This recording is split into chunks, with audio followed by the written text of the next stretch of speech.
Very strange. What?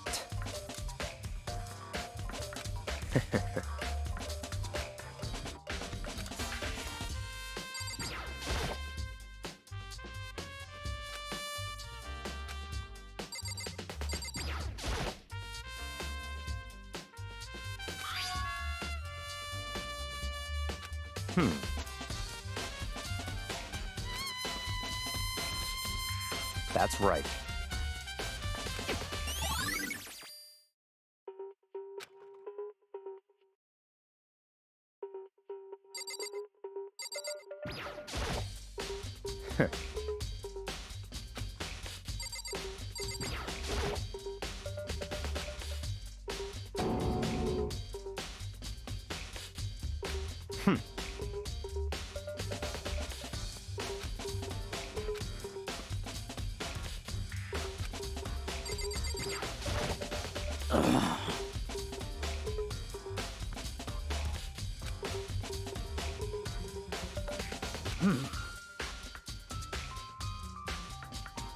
Well.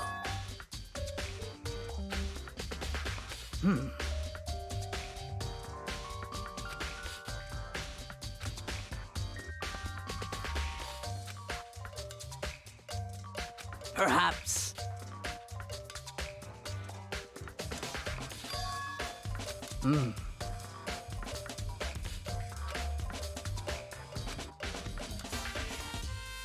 However.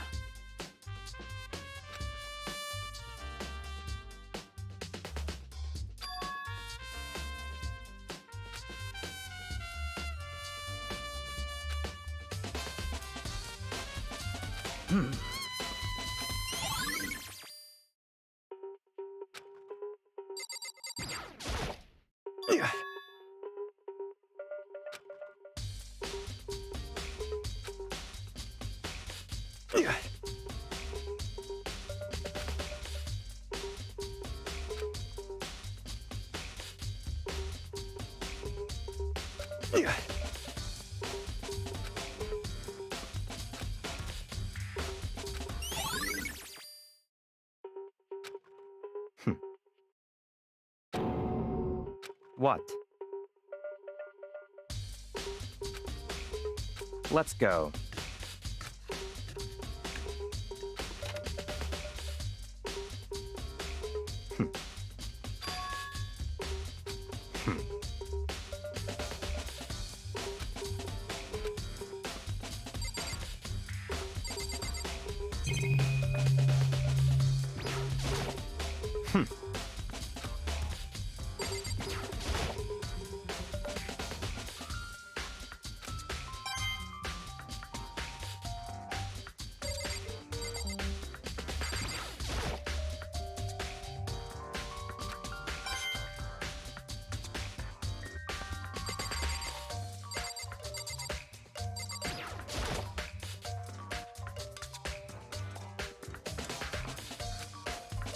What?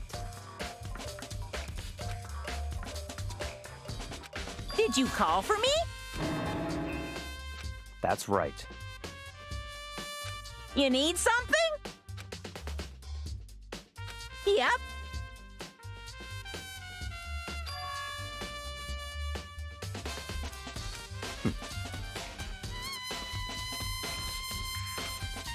Unbelievable.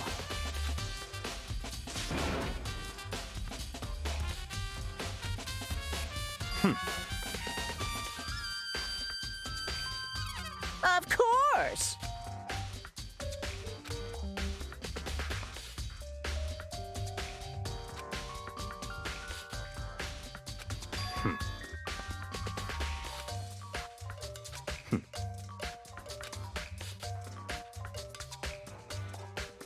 So, in other words, such ignorance.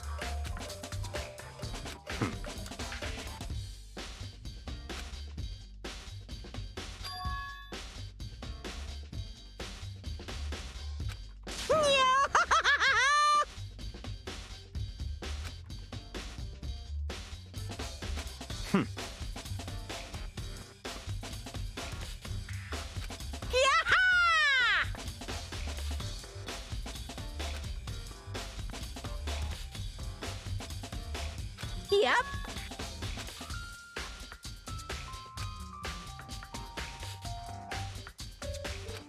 Why you? Unbelievable. That's fine.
What? Very strange.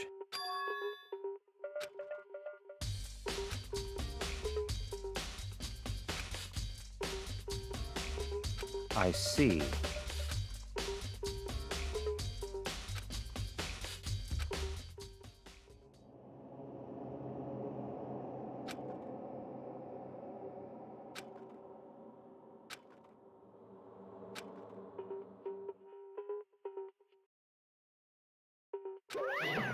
Damn it! Now I...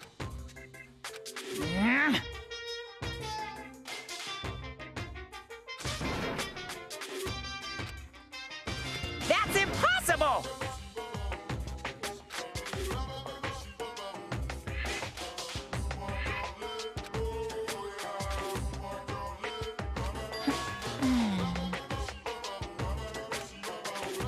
I can't hear you! What?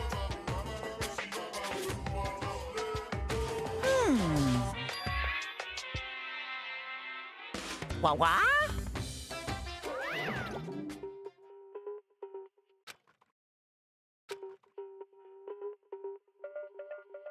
That's fine.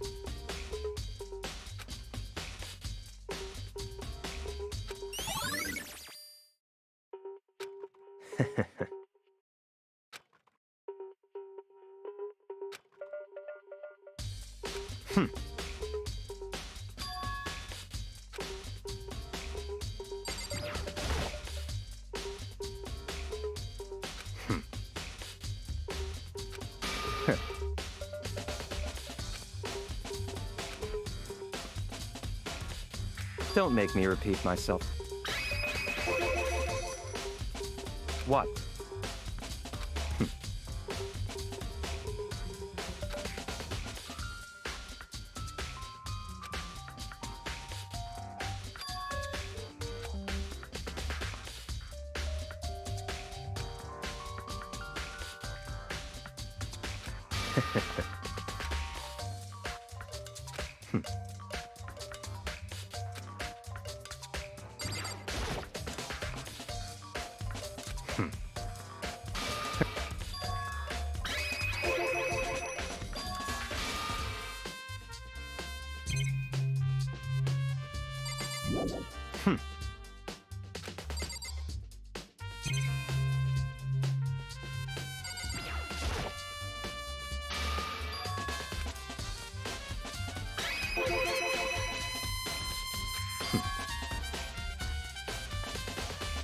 It's all clear now.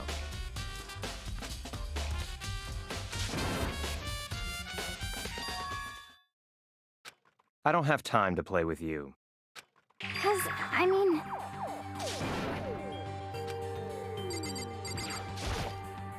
Please! 'Cause, I mean... Well...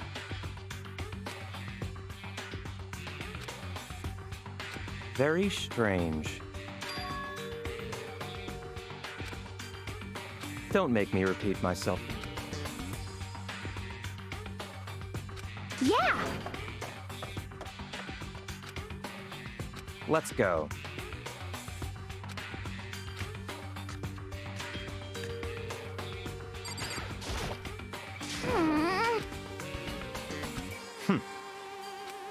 So,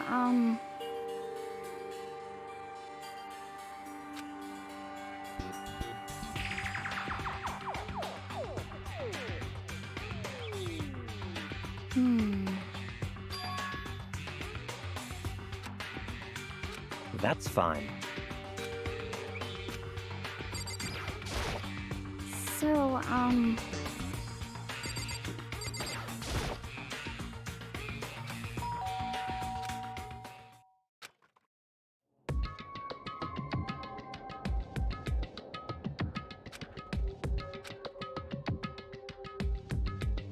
What?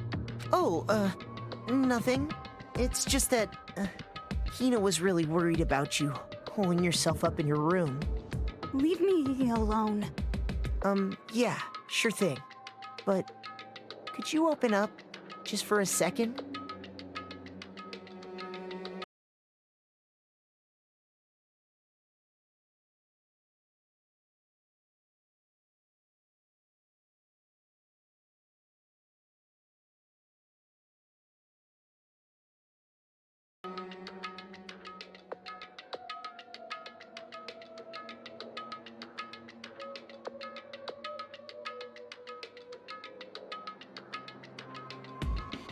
Won't allow it. Huh? I won't let Genocide Jack have control.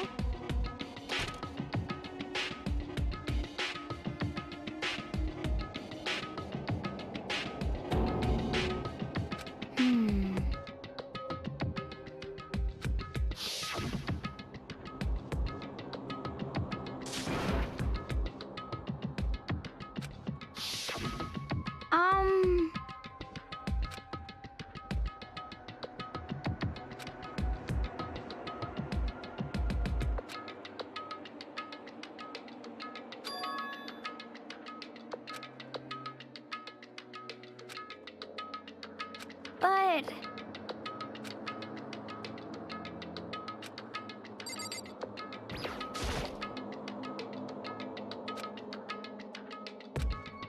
That's fine. Huh?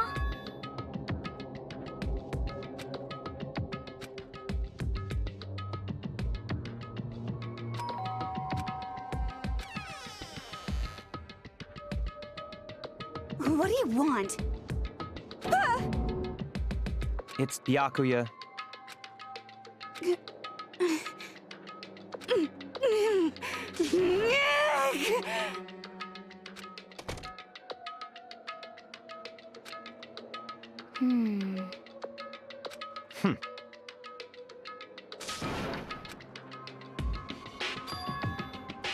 What?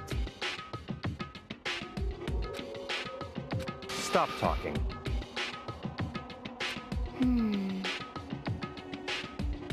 Let's go.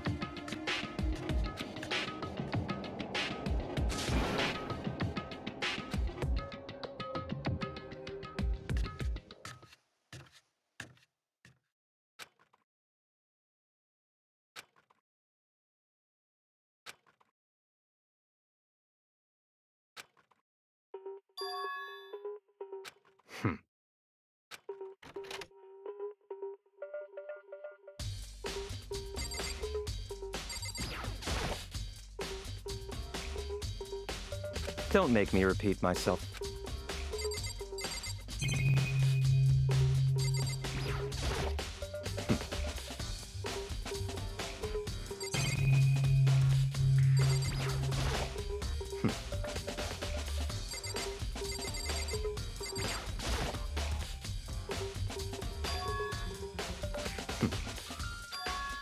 Let's go.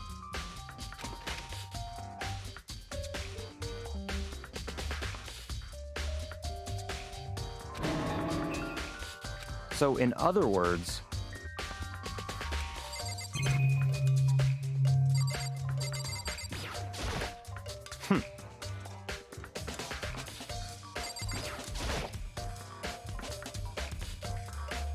that's enough.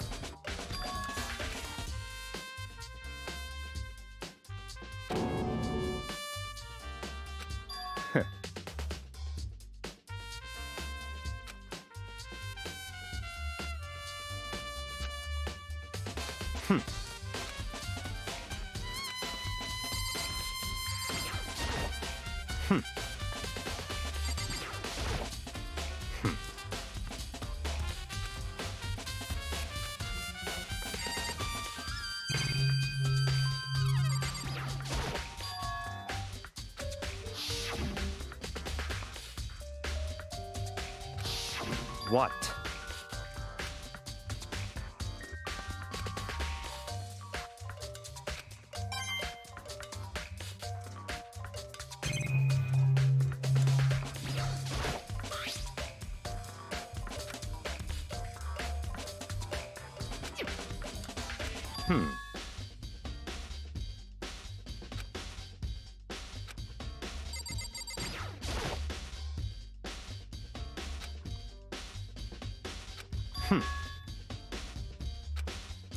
That's right.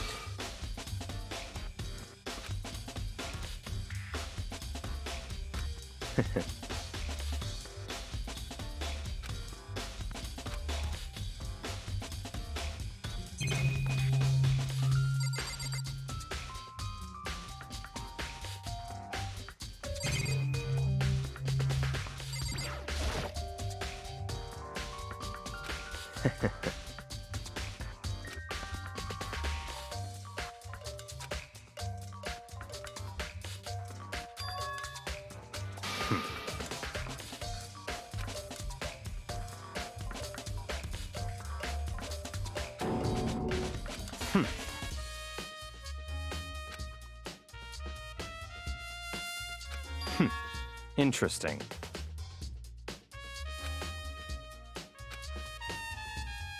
Such ignorance.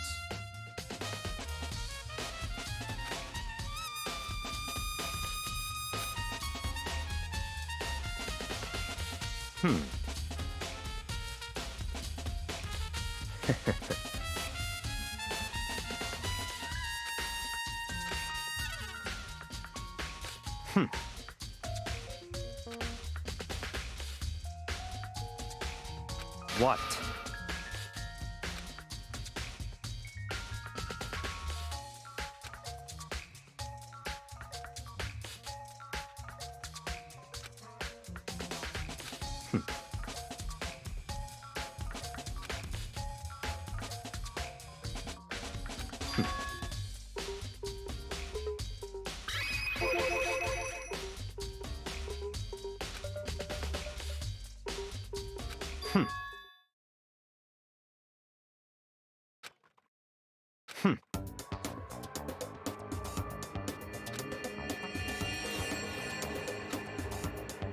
So, in other words...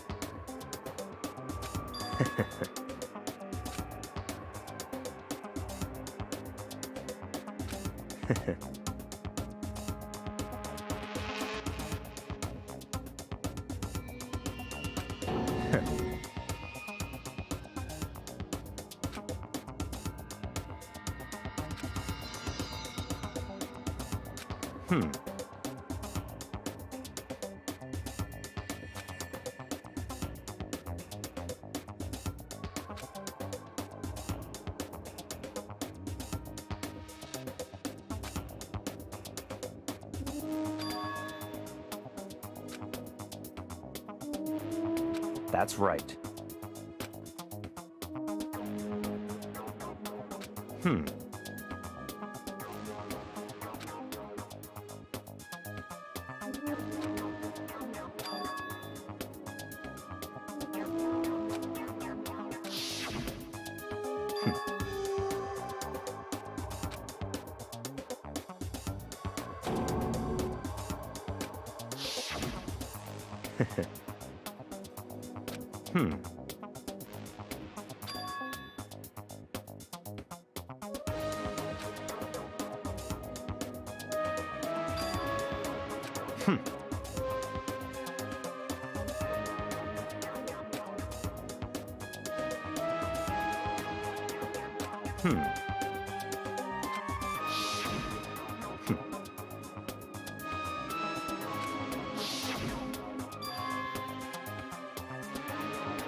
That's right.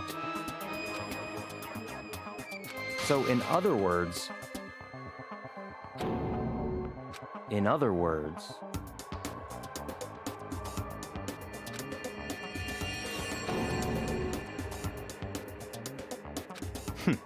Interesting.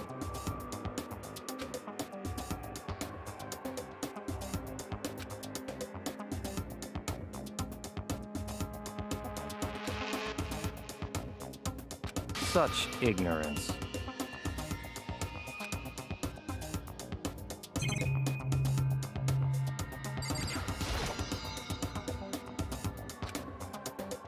That's fine.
So, in other words...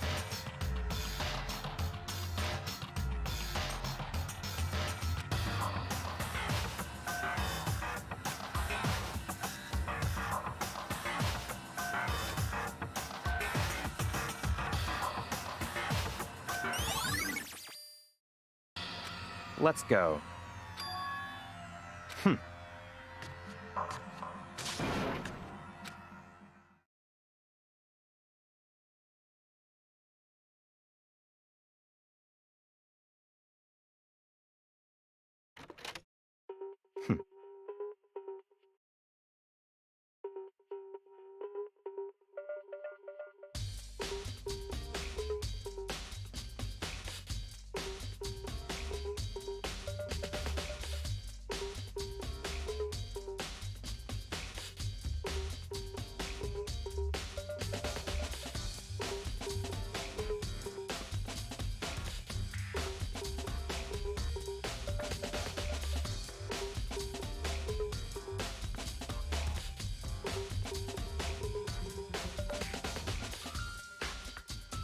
I don't have time to play with you.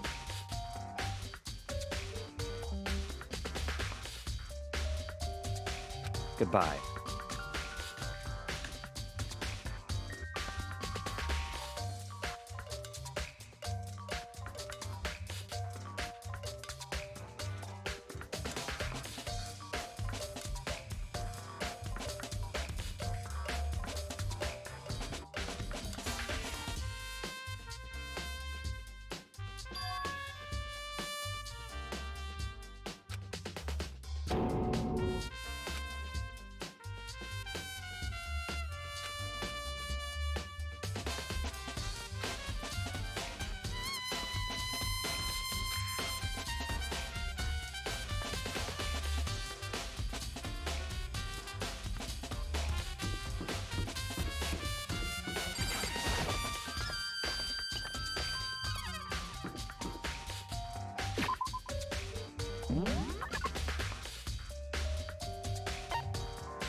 Indeed.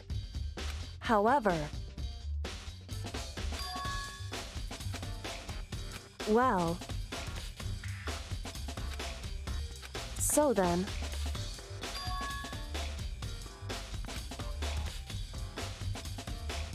Goodbye.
Damn. No forgiveness!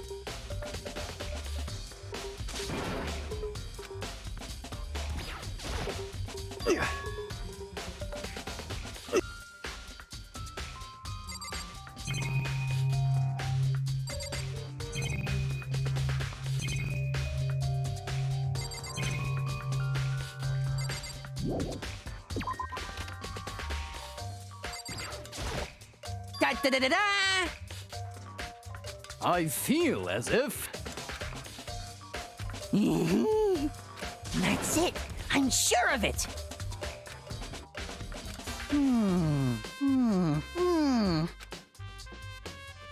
Well, it would seem.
Of course.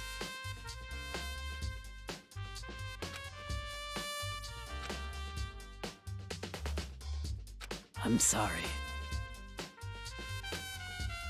However...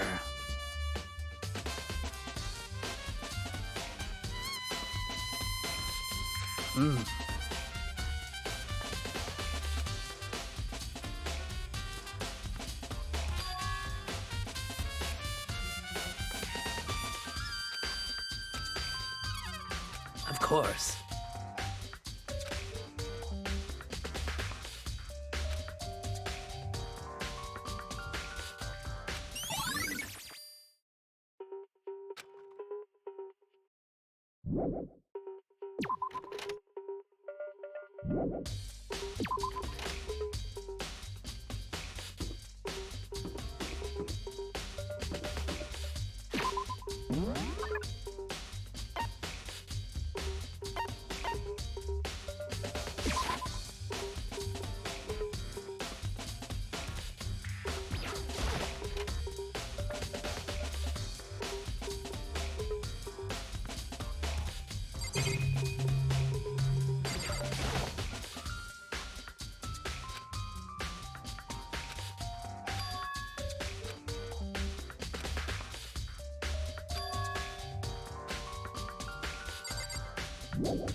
Hmm.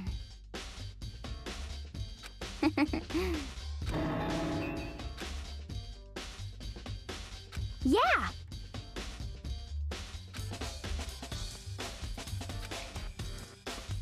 Huh?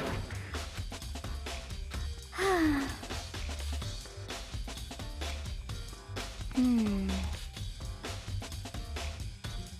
Aw. Well...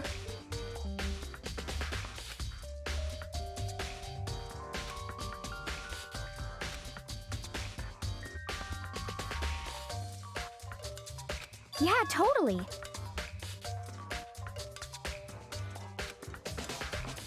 Hmm.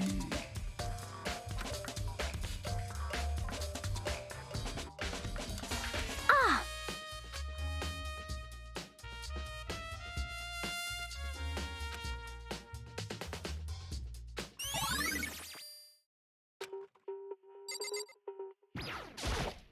Hmm.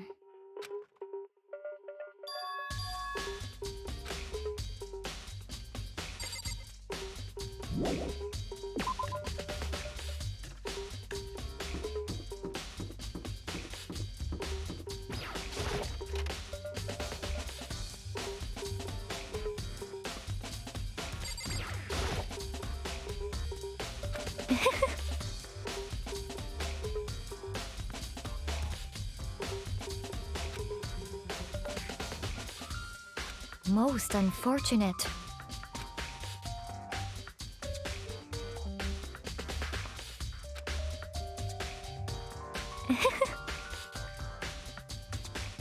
Actually, indeed. What are you doing out this late? Oh, I was just. Are you planning to go exercise, perhaps? What? How did you know? Because I can see a blue track jacket sticking out of that duffel bag you're carrying. Oh, you're right. Thanks. Well, I'd better get going. I'm kind of in a hurry.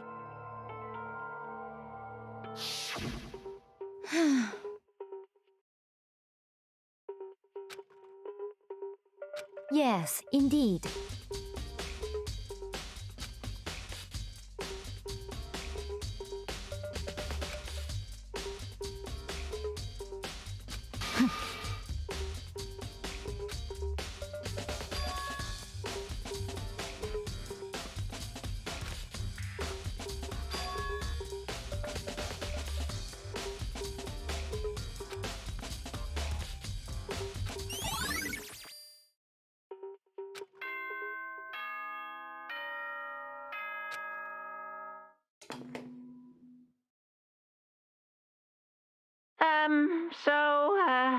I'm getting tired of waiting. Shall we just plunge right in?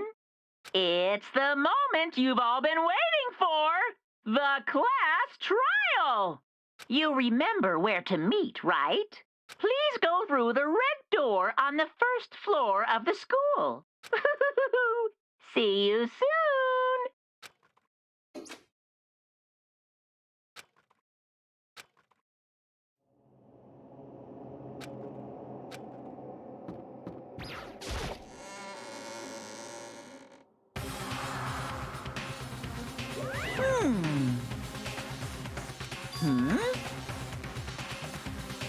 Yo. Huh? Come on! What are you gonna do?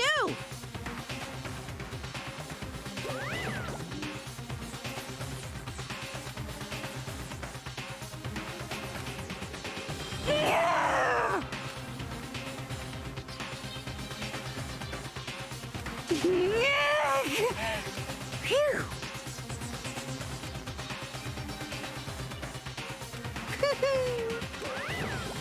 Let's go.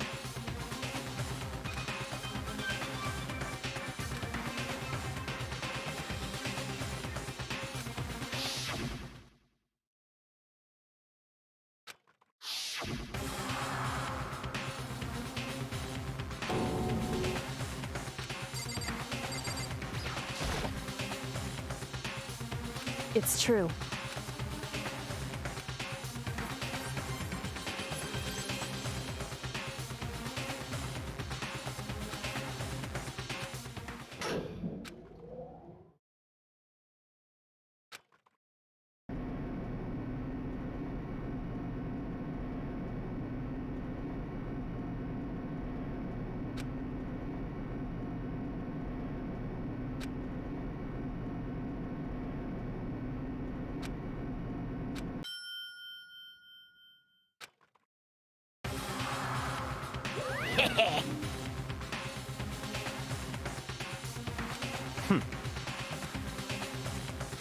Very nice. Well? Thrills, chills, kill!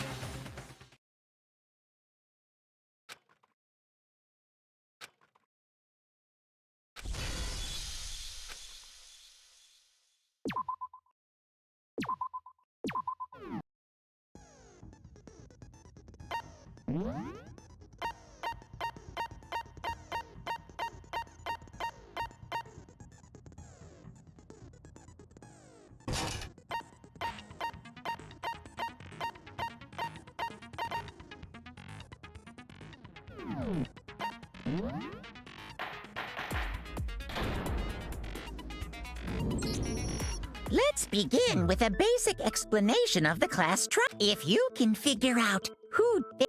Okay, then. So, first off, let's talk about the murder weapon!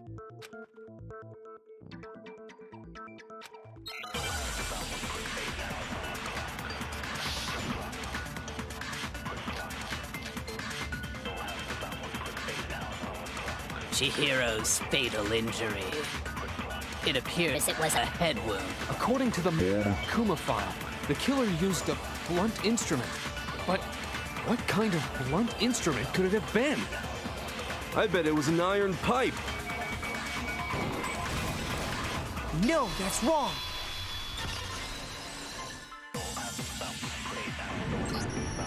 Can we agree that the object that dealt the fatal blow was the dumbbell found at the scene of the crime? It was covered in blood, and there was nothing else at the scene that could have caused that kind of injury. And the wound on the victim's head is consistent with the shape of the dumbbell. As far as I'm concerned, there's no mistake and no room for doubt on this one. You looked at her head wound? Yay! That's so creepy! If you don't mind, I will proceed from here. Let's move on to discussion of the culprit. Although, I believe the criminal behind this heinous act is already quite clear. What? For real? Chihiro's killer is the fiendish serial killer, Genocide Jack.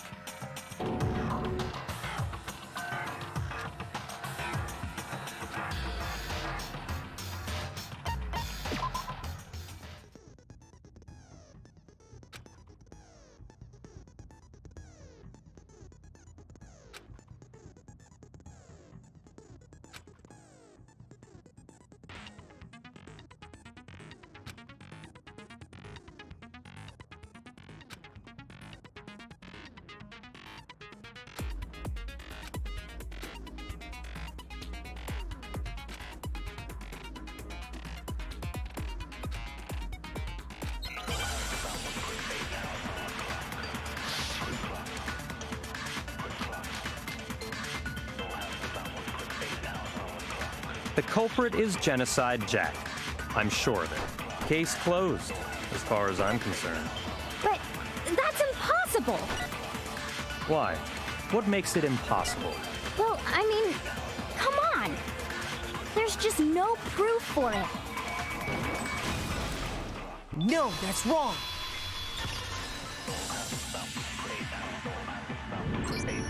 I might know one reason he could be involved. What?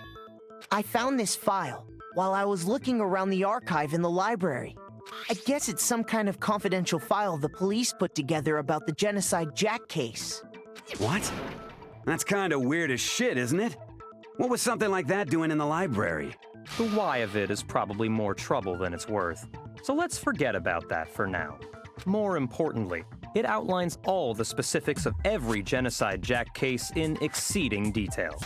According to the file, there appear to be 2 defining characteristics in every Genocide Jack case. The first is that a bloody message is found written at the scene of every murder. Oh, that's right. Boob lust. No. It's actually bloodlust. But more important is the other characteristic, and it's something that has never been made public. Never made public? What the hell is it? Why don't you tell them, Makoto?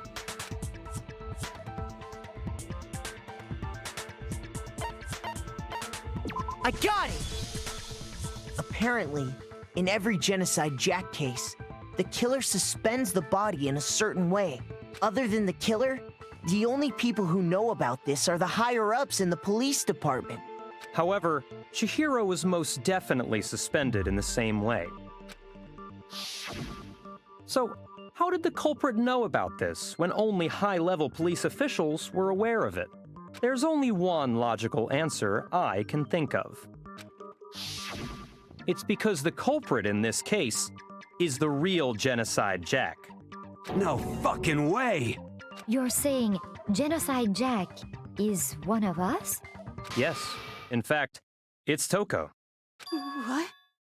Genocide Jack's true identity is Toko Fukawa. You lie! What? Hey, okay, wait, hold on a sec. Toko has, like, bloodophobia or whatever, remember?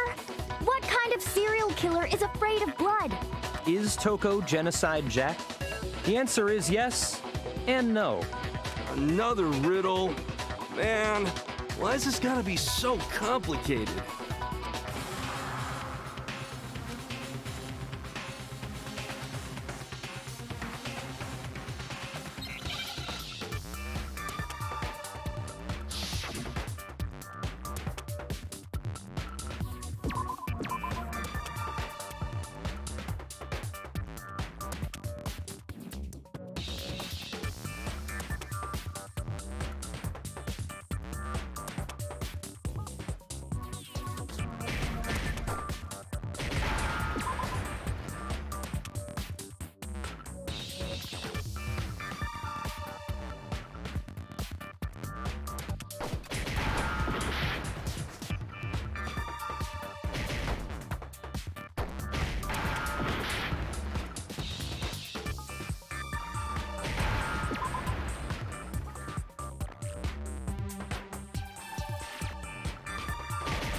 Now I understand.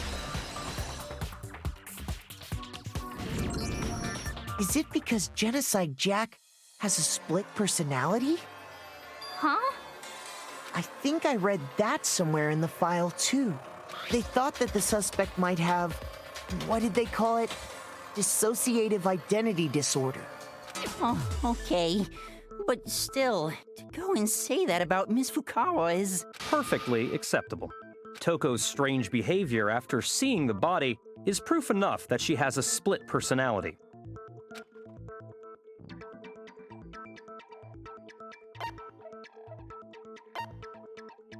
I got it! You're talking about how she started acting totally different than usual, right? That's right. Think back. She fainted when she saw Chihiro's corpse, and then, when she woke up...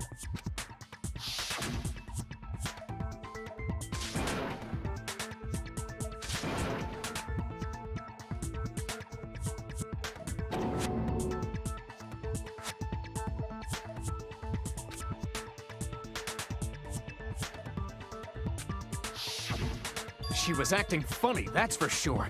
That melancholy tone of hers completely disappeared. Don't go assigning adjectives to my tone without permission. Not to mention, once she regained consciousness and saw Chihiro's body again, she was utterly calm.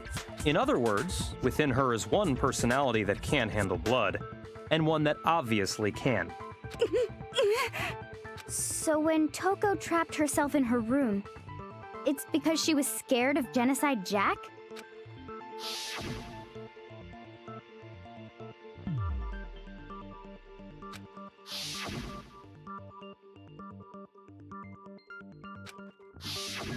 The reason she locked herself in her room wasn't to keep other people from getting in. It was to keep her other personality from getting out. What? Toko was afraid.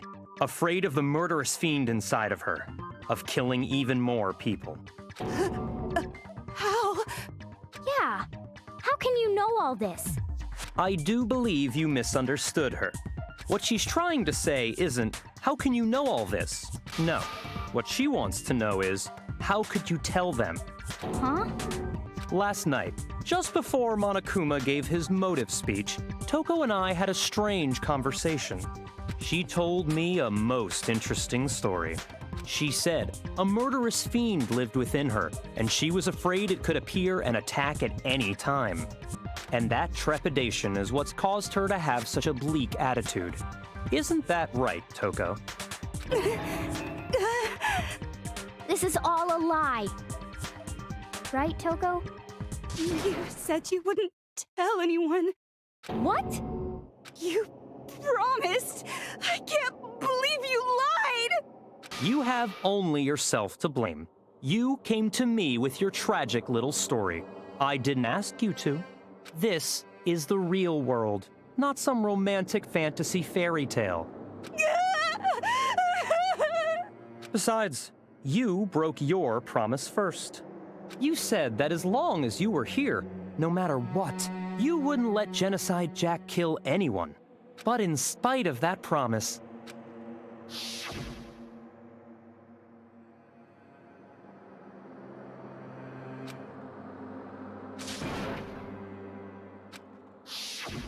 You said if I kept my promise, you would go out with me. That's the only reason I promised. how many times do I have to tell you? I never said that, but you weren't able to do it. You just couldn't resist that rush you got from killing, could you? I tried. I swear I tried to control it, but... But your efforts were useless. What a disappointment. I hate you. Well, the opening act is nearly finished. All that's left is to hear from the person in question directly. The person? You don't mean...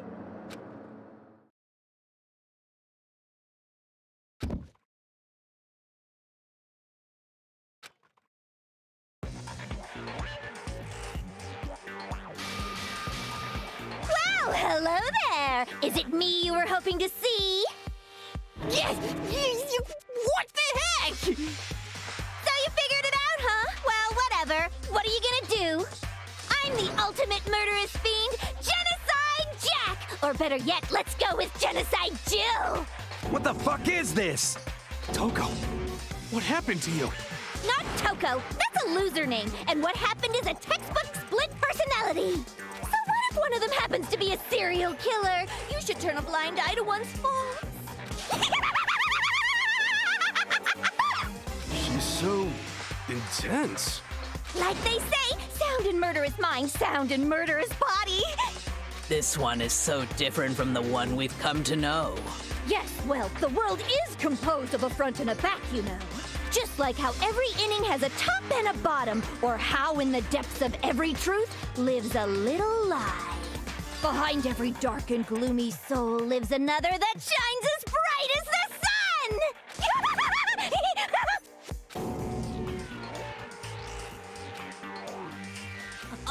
Miss Jack, Jill, can I ask you a question? What's up? Some of us think you might be the mastermind behind our entire situation. What are your thoughts on that? Well, I'll tell you. I am the mastermind of all masterminds! Just kidding! Then it's not true? Of course it's not true! How dare you try to link me to that creepazoid? And another thing, the police and government and society in the outside world are totally powerless! I mean? They just let this idiotic, bloodthirsty maniac go buck wild all over town! Sure, I'm a bloodthirsty maniac, but life is pain, right? To live is to hurt other people. It's a necessary evil if you want to survive. The act of living itself causes pain for everyone. Just kidding again! This should be enough to convince you. This murderous fiend is responsible for Chihiro's death. There's clearly a motive, so there should be no doubt. A motive? Remember what Monokuma told us? If someone didn't murder and graduate within 24 hours, an embarrassing memory or secret would be revealed. Well, let's assume that Toko's secret was about Genocide Jack. If a secret like that came to light, Toko's life would have undoubtedly been forever ruined. So she had a very clear motive to never have that side of herself exposed. Interesting. Very, very, very interesting. But sorry, as much as I hate to admit it, I'm not the culprit. Huh? But I cannot imagine anyone other than you could murder someone in such a bizarre fashion. Maybe so, but nevertheless, it's the truth. Do you really expect any of us to believe you? Yeah. I could never believe a word you say, you monster!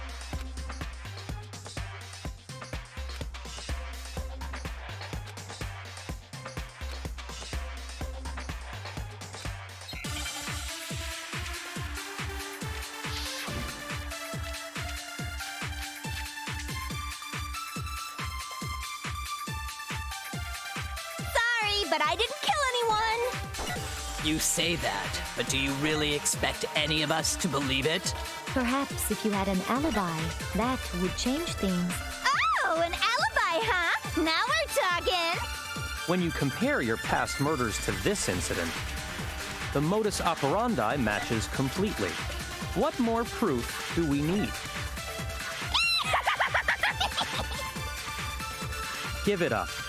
You killed her.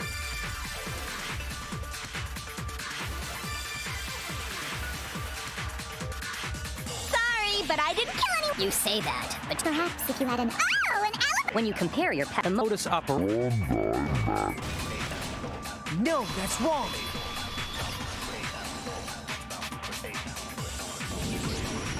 Are the methods of murder really exactly the same? I'm not so sure about that. I think there's a slight difference between the Genocide Jack cases and this one. Huh? How's it any different? Uh-oh, you don't know? Well then, human garbage, let me tell you! I murder with passion and conviction. I consider myself a professional, and I have a very particular way of doing things. Imagine you go to a fancy Italian restaurant. They're very picky about the noodles, the sauce, everything. But what happened to Chihiro? It'd be like if that same Italian restaurant started using ragu or Chef Boyardee. This is no creation of mine. Let me rephrase that in a way that maybe makes more sense. There are two clear differences between the Genocide Jack cases and this one.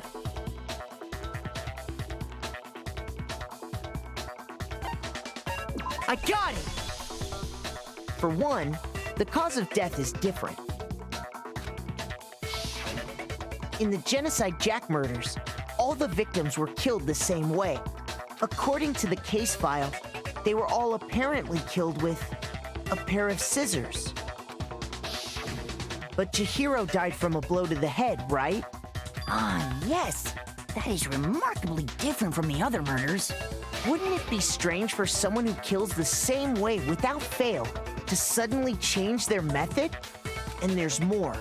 One more conflicting detail. That's right. In my recipe of murder, if the bloody message is the tortellini, then the arrangement of the body would be the pesto sauce. Could you please stop comparing killing people to cooking? So, are you saying the other difference has to do with how the body was arranged?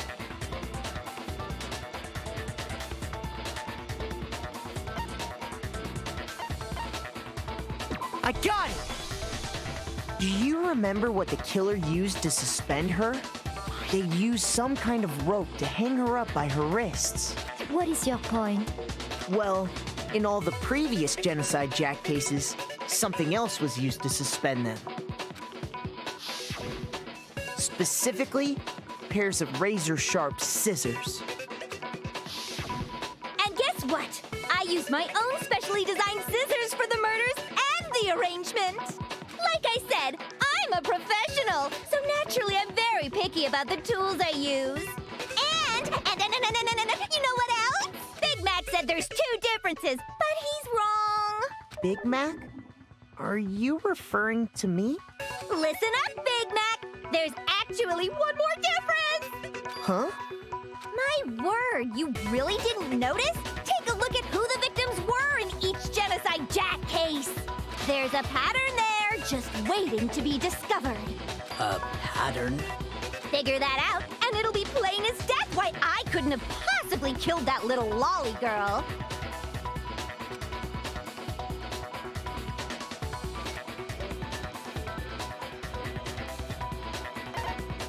I got it! Is it because Chihiro was a girl? Bingo! Bullseye! Right on the money! What are you talking about? In all the Genocide Jack cases, all the victims had something in common.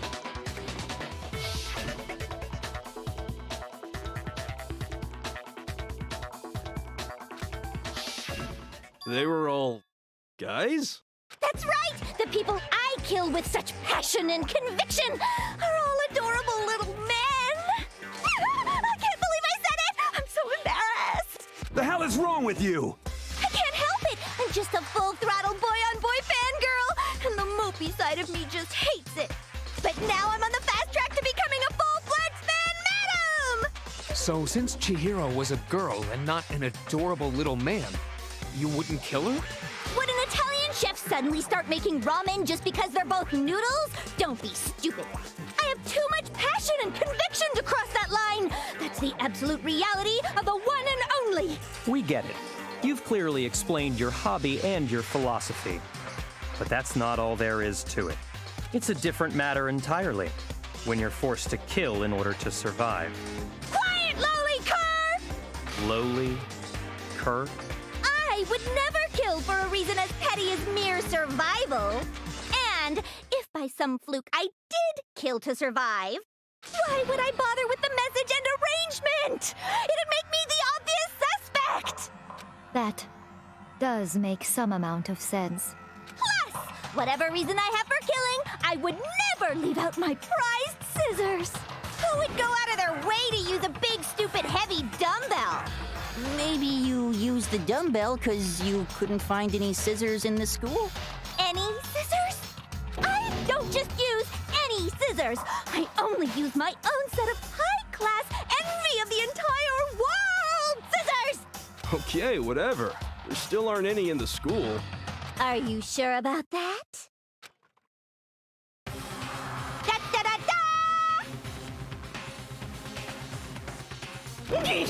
She's fully equipped! That's right! So I can kill anywhere, anytime! Why would I resort to dumbbells or rope when I have my trusty scissors by my side? Go ahead, tell me I'm wrong! You can't, can you, gutter dogs, all of you!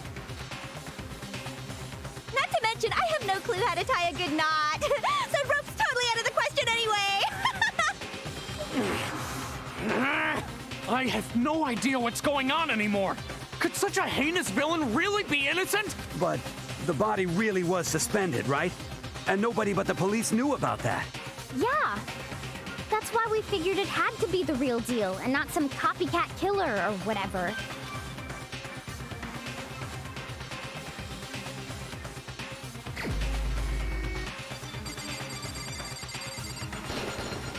Here's my answer.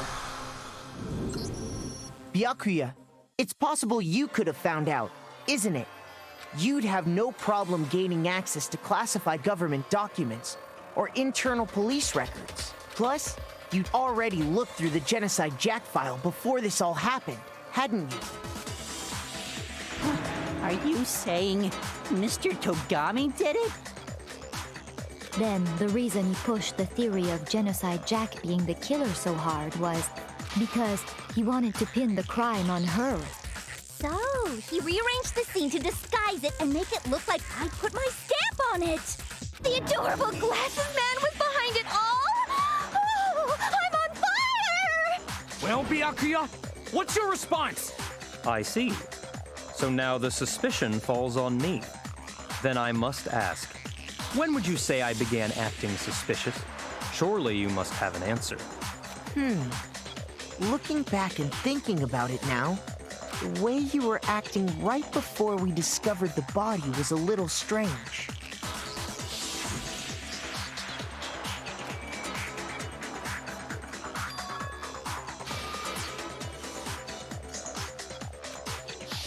You wanted to go to the girls' locker room right away, right? But since you're a guy... I should have naturally thought of the boys' locker room first. Is that what you want to say? The victim was Chihiro, a girl. Hence why I said we should check the girls' locker room. Nothing strange about that, I'd say. On the contrary, there's something very strange. Okay then, what's so strange about it? Go ahead, share with the rest of the class.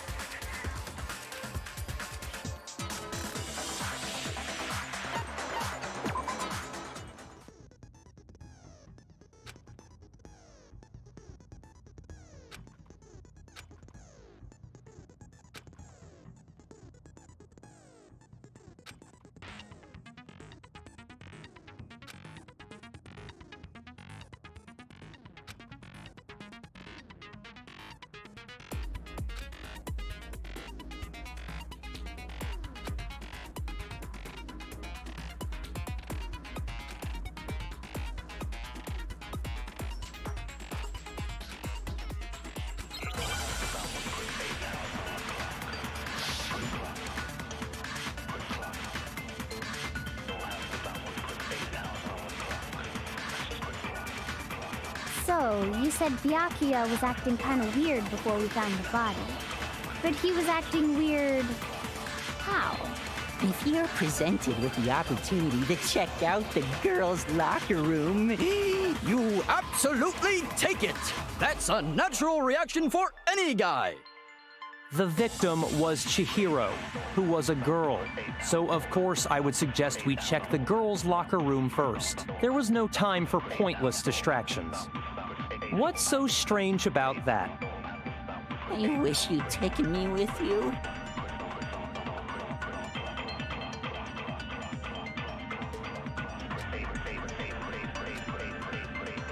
So, you said Byakuya was acting kind of weird found the body. But he was acting weird... how? If you're presented with the opportunity, that's a natural... The victim was... No, that's wrong.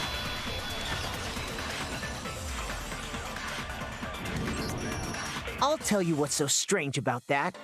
Because up until we actually discovered the body, we couldn't have known who the victim was. So your claim that you went to the girls' locker room first because Chihiro was the victim doesn't hold up. I see. That's a good answer, I must admit. Interesting. Very interesting indeed. But your reasoning is still too weak. Huh? What's wrong? Is that it? Surely you've got more than that. Go ahead. Show us.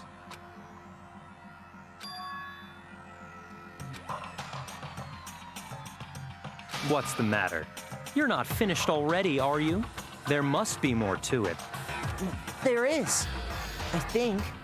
There is more to it. Think about it. We just talked about the differences between this case and past Genocide Jack incidents. The proof you're looking for is hidden in there. Oh? Proof that I'm the culprit, you mean?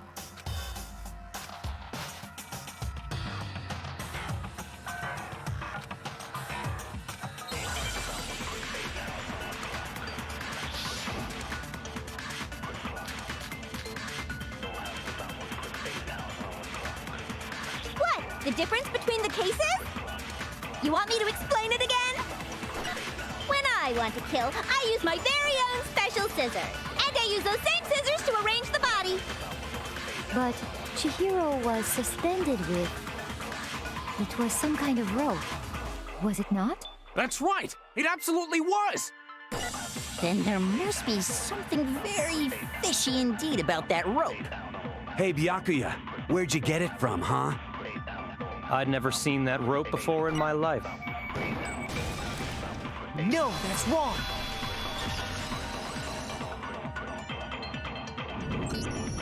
Actually, I'm pretty sure you have seen it before. Because, you see, that rope, or should I say, that extension cord? What? An extension cord? Byakuya, you've used the extension cord in the library more than once, haven't you? And the same extension cord that was in the library all this time went missing after the murder. And there's no way someone who uses that extension cord as much as you do wouldn't discover that fact. Then Byakuya must be the one who took the extension cord. I can't imagine any other possibility. That's really what you think? Then your conclusion is something like this? I killed Chihiro in the girls' locker room, then hung her up and wrote that bloody message.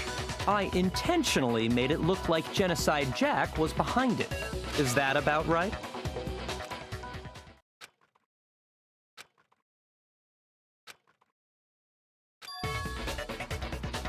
What's wrong?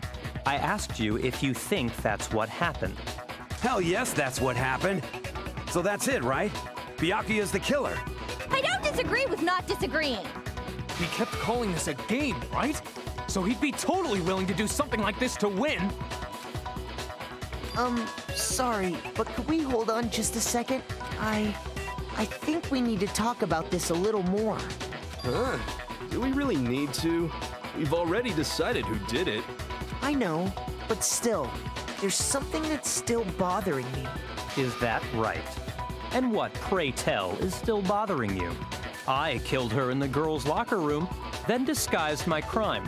Specifically, I dressed it up to make it look like it was the work of a homicidal psychopath. What about all that bothers you?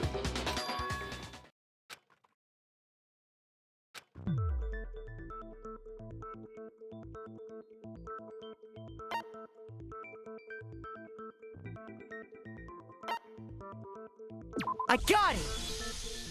You say you killed Chihiro in the girls' locker room, right? But are you sure about that? Isn't it possible that the murder took place somewhere else? How disappointing.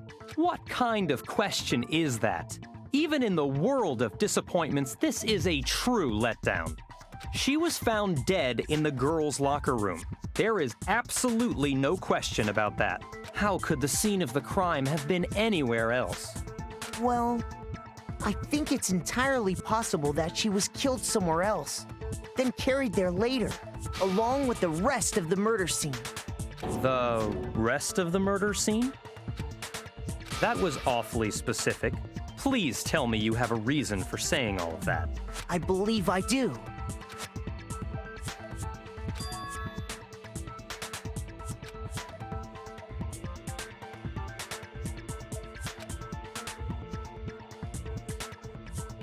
Hey, don't just move on without permission.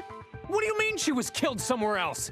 Come on, Makoto. If there's any chance the murder took place somewhere else, let's see the proof.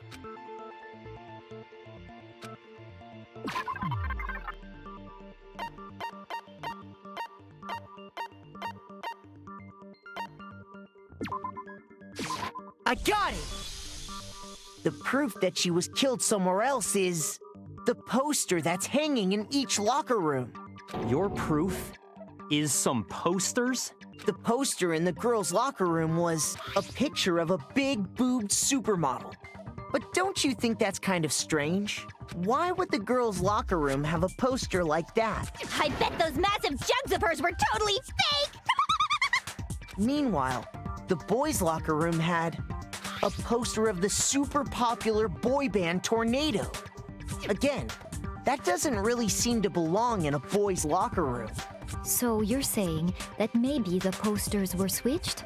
And there's one other thing I noticed about the locker rooms. You know what I'm talking about, right, Sakura? You're referring to my protein coffee, aren't you? Protein coffee? While I was in the girls' locker room earlier, I spilled some protein coffee on the carpet. But I noticed that after the murder, the stain had been totally scrubbed away.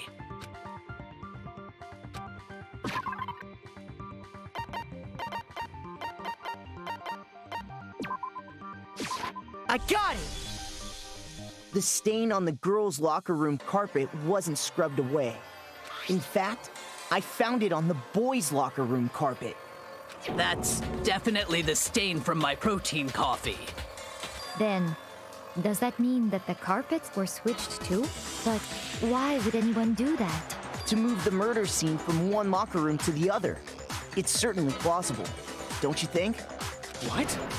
In other words, in order to completely swap the scene of the crime, the bloodstained poster and carpet were moved along with the dead body. By doing this, the killer was able to change the entire room where the murder took place. I can certainly follow your reasoning, but why would the culprit bother doing that? Huh? Why would they go to all that trouble of switching the scene of the crime? Actually, an even bigger question. If the murder did take place in the boys' locker room, then how did Chihiro get in the boys' locker room in the first place? To get into the locker rooms, you have to swipe your e-handbook across the card reader device. But Chihiro's handbook should have only allowed her access to the girls' locker room. She had no way to get into the boys' locker room to begin with. No, she did have a way, and I can tell you what it was. I highly doubt that. Shut up! I'm telling you, I know how she could have done it.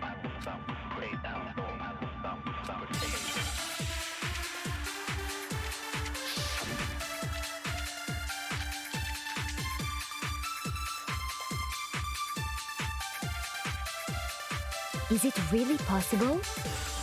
Could Chihiro really have gotten into the boys' locker room somehow? Ah! I got it! She must have hacked her e-handbook. She was the ultimate programmer, after all. I'm sure that would have been no problem for her. No, I don't think that's it. She used the thing that was in the main hall. Huh? What thing? I'm talking about Leon's handbook, of course. No, that's wrong.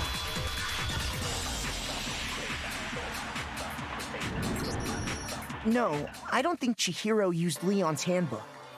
Why not? Because Leon's handbook was broken. Oh. Well, then, yeah, I guess that'd be pretty impossible, huh? I am struck silent by how quickly you gave up. Plus, isn't there a regulation against using someone else's handbook? Actually, the rule states that loaning your handbook is prohibited. It says nothing about borrowing one.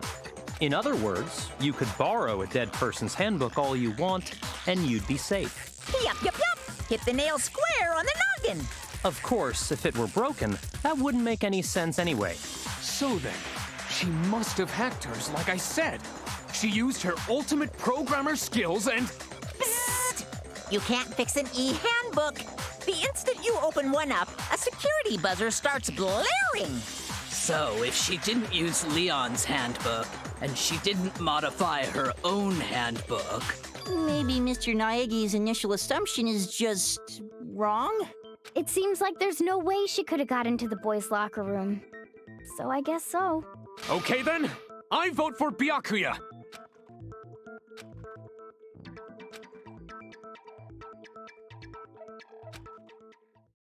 Hold on a second.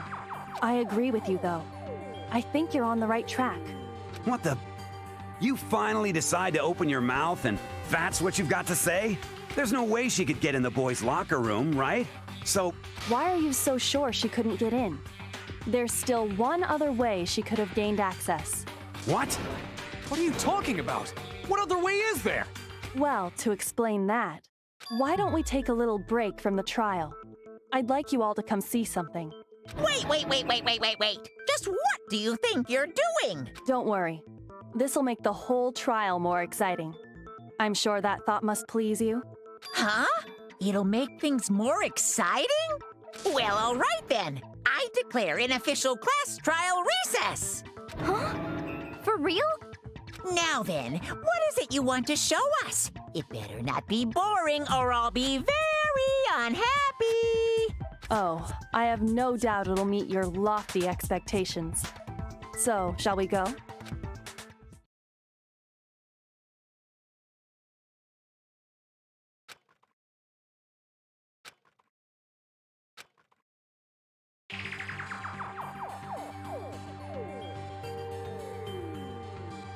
The girls' locker room?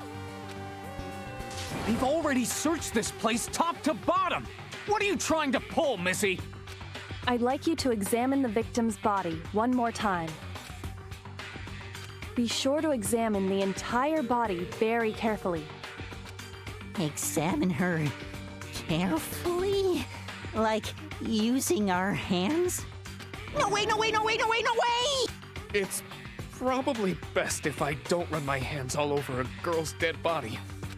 It's not that I'm creeped out or anything, it's just based on religious grounds, you know? Very well. I'll do it. But you're a girl. You shouldn't have to touch a dead body. Just let one of the boys do it. No, it's okay. I think Chihiro would rather have a girl examine her. So just leave this to me. Sakura. What is this? Some kind of secret girl-on-girl action? Is that what you two are about? That's not it at all. Stop screwing around. Okay, here I go. I'm sorry, Chihiro. Please excuse the intrusion. Be sure to check her entire body, and I believe we will solve this particular mystery. Her entire body? I know you say that, but what? This is... What is this? What is it? Not possible. It's not possible.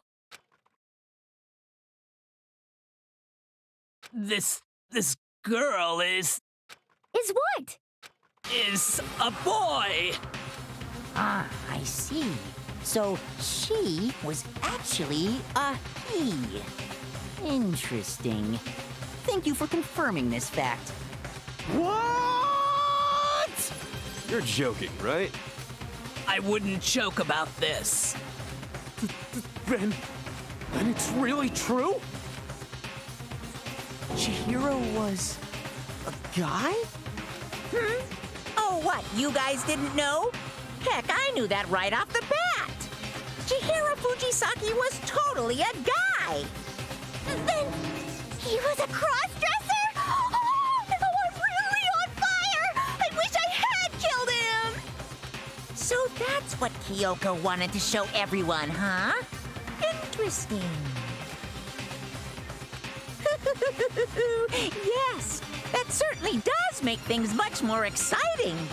Now let's ride this wave of excitement back to the courtroom and get back to the trial. Ahem. I do apologize for keeping you waiting. Now then, let's resume the class trial. We've all just learned of the shocking revelation that Chihiro was actually a boy. Let's pick up from there. Yes, well, I don't know his reason for hiding it, but the fact is, Chihiro was not a girl, but a boy. And because the victim was male, he would have had no problem gaining access to the boys' locker room. Assuming his handbook did, in fact, list his gender as male, then yes, that would be true. Of course his handbook said he was a boy. He dressed like a girl, but he was a boy through and through. So then, there should be no issue with Makoto's initial assertion. The victim was killed in the boys' locker room, and was then later moved to the girls' locker room. And the killer could have easily used Sayaka or Junko's handbook to get into the girls' locker room. So Chihiro really was killed in the boys' locker room? I still don't understand the motive for moving the body, but yes, that does seem plausible. Well, I must admit, I did find it rather odd. I knew he felt a little off. There was a certain incongruity to his female body. This is the most titillating situation! So now everything has been connected. All the mysteries have finally become clear. Okay, well, connected or clear or whatever. We still think you're the killer, remember? Very interesting. This has become very interesting indeed. Ah, he's off in his own little world. What about you, Makoto? After everything we've learned, do you still think Byakuya's the killer? Well, without a doubt, Byakuya is the one that made Chihiro's death look like Genocide Jack did it. But I think he might not actually be the killer after all. What? But aren't you the one who accused him in the first place? He just seems to be too easygoing about all this. Like he's enjoying us solving the mystery. The way he's acting, it makes it seem like it doesn't have anything to do with him. And you think that might be because it doesn't have anything to do with him? Plus, the evidence he left behind was a little too... how can I put it? Overt. He consciously chose to use the extension cord, knowing it could connect him to the murder. At least, that's how I see it. And Byakuya, when you found out the murder took place in the boys' locker room, it seemed to rattle you. And then again, when you found out Chihiro was actually a guy, if you really were the killer, that stuff wouldn't have had any effect on you. So that's your thinking, huh? Well, it bothers me that you don't have more concrete reasons, but it's fine. I guess I'll mark it as correct for the time being. Mark it as correct? He's right. I am not the culprit. I just happened to come across the corpse in the girls' locker room and decided to alter it. Are you fucking with us right now? No, I am not effing with you right now. I'm telling you the truth. Well, I find it very hard to believe. Go ahead. Find it very hard to believe. You're free to be executed along with the rest of us. If you're really telling the truth, then why? Why do you do that to his body? My reasons hardly matter right now. Uncovering the culprit is much more important, wouldn't you say? Now then, if it wasn't me, who was it? Well, I don't think I can say for sure without talking about it a little more. We're seriously gonna keep going? We're all good, aren't we? I thought it was clear Byakuya did it. No, I'm with Makoto. If there's any doubt whatsoever, we need to explore every possibility. Because if we're wrong, we all die here. That's true. Very well then. I'm with you too. Damn straight. Count me in. Do you not have a mind of your own? Of course I do. What am I, an ant or something? Anyway, let's discuss this all as a group one more time. We still have time to make our decision. That's very true. Our lives are all on the line. Excellent. Then shall we resume our game of hide and seek?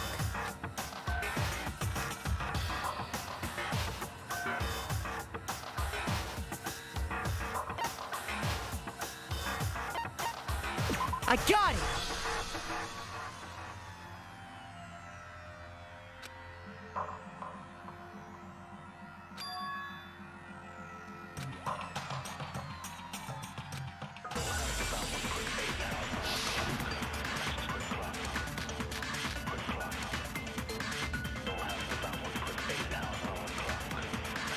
Isn't there a single clue that might lead us to who did it?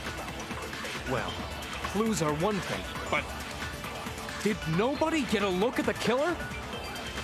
I'm sure if someone saw the killer, they would have said something by now. Perhaps someone saw the victim at some point. Even that might be enough for now. Yeah. All we need right now is any kind of new info. It's over. It's all over. You want to know who saw the victim? The killer! And only the killer! No, that's wrong!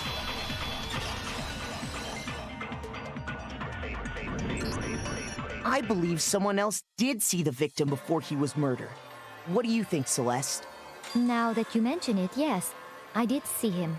Huh? Really? Oh, but I suppose only Makoto knows about this. The rest of you had no idea, did you? That is why you're all making such ugly noises. Whatever! Just hurry up and tell us!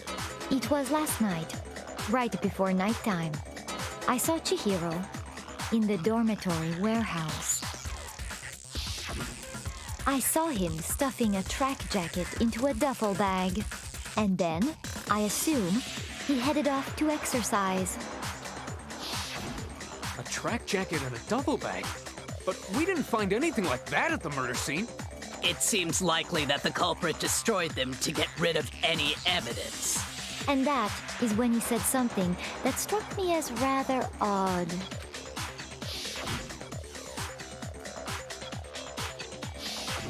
Chihiro told me he was in a hurry. But why would he be in a hurry? Only if someone were waiting for him, I should think. So, Mr. Fujisaki was on his way to meet with someone, and then they were going to work out together? But Hina and I had invited him to exercise with us plenty of times, and he always declined. Probably because he was afraid you'd find out the secret he was hiding, right? Which means that conversely, he must have trusted whoever he was meeting with very much. Enough so that he was willing to risk his secret being revealed. What a marvelous friendship! The point is, whoever he met up with is the culprit, right?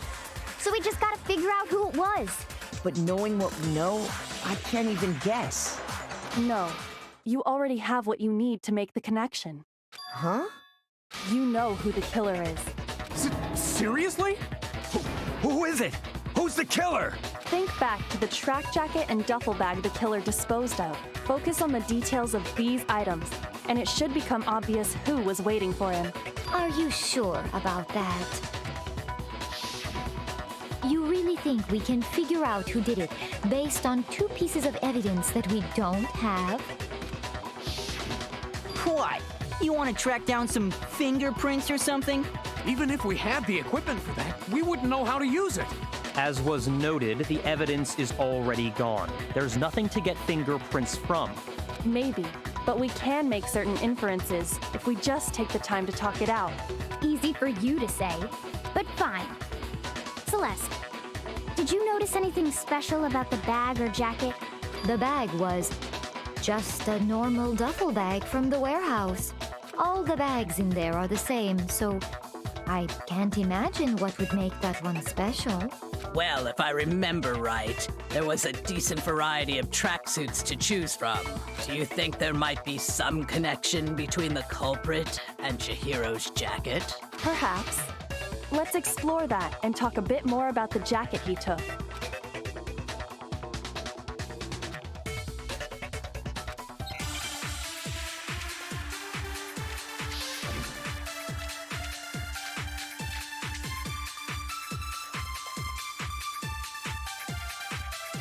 First of all, we know where Chihiro was headed.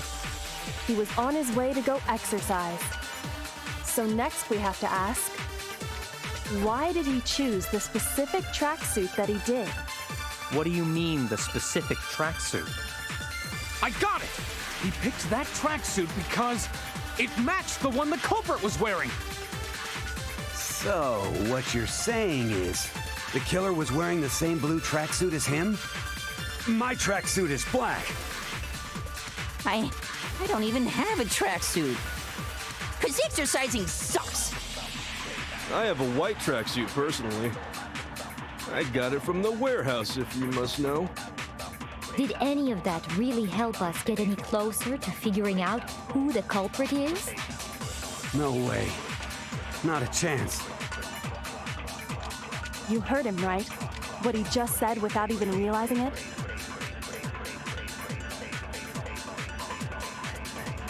First of all, we know he was on his way, so next week, why did he choose? What do you mean, the... I got it! It matched the one that... So, The killer was wearing... No, that's wrong.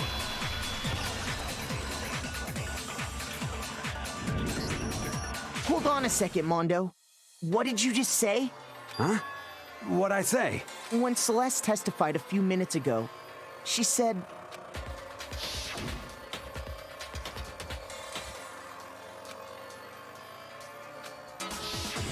She never said anything about the jacket's color. So why did you say Chihiro's blue tracksuit? What are you... You just...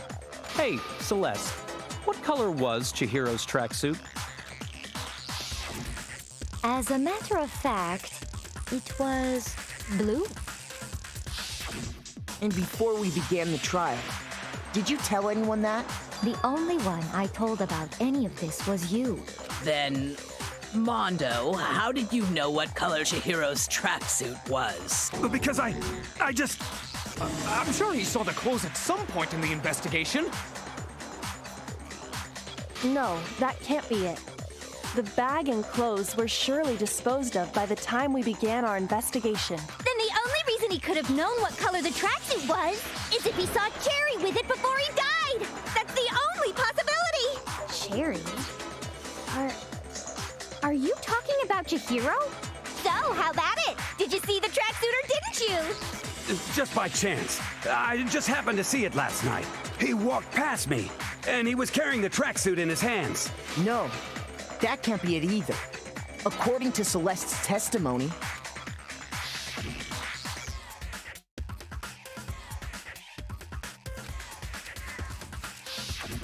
when Celeste noticed it, Chihiro made a point of making sure the jacket was completely in the bag. If you just ran into him briefly, you couldn't possibly have seen what color the tracksuit was. Yeah. It would appear you've dug your own grave.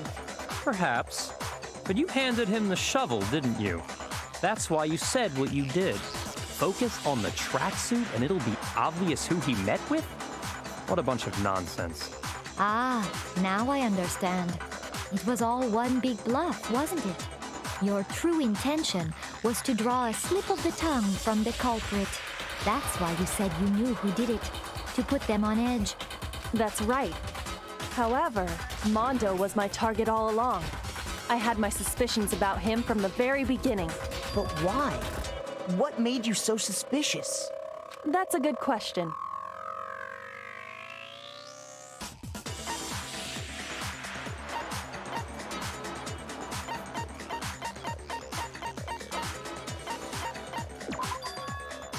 There was a certain turning point that tipped me off. Maybe you didn't notice it, Mondo, but you tend to refer to men and women differently. You only call guys dude. For girls, it's chick. And after he was killed, you happened to refer to him as dude. Once I picked up on that, it occurred to me that Mondo knew something we didn't. You noticed such a tiny detail? Are you a witch? She's a witch! You're positively frightful! No, I'm not the frightful one. Not nearly as frightful as someone capable of murdering a friend. Mondo, was it really you? Did you really kill Chihiro? I didn't kill anyone! You've been all over me, judging everything I say, putting words in my mouth. What gives you the right to treat me like a goddamn criminal? Yeah! He would never do something like that! This is a false accusation! It's true. My reasoning on that is pretty shaky. That was fast. Well, this does present us with a problem. It seems we are all out of leads. My time has nearly come. That's what my little ghost friend is telling me. Oh yeah, that reminds me. Hifumi, weren't you telling me you'd found some evidence? Really? What kind of evidence? Actually, now that I'm thinking about it here calmly, it might not be all that relevant. Jeez, does your confidence just get up and walk away? It's fine, man. Just tell us. If you really insist, then, here it is. What do you have there? It happens to be an e-handbook. I found it laying on the ground, so I scooped it up.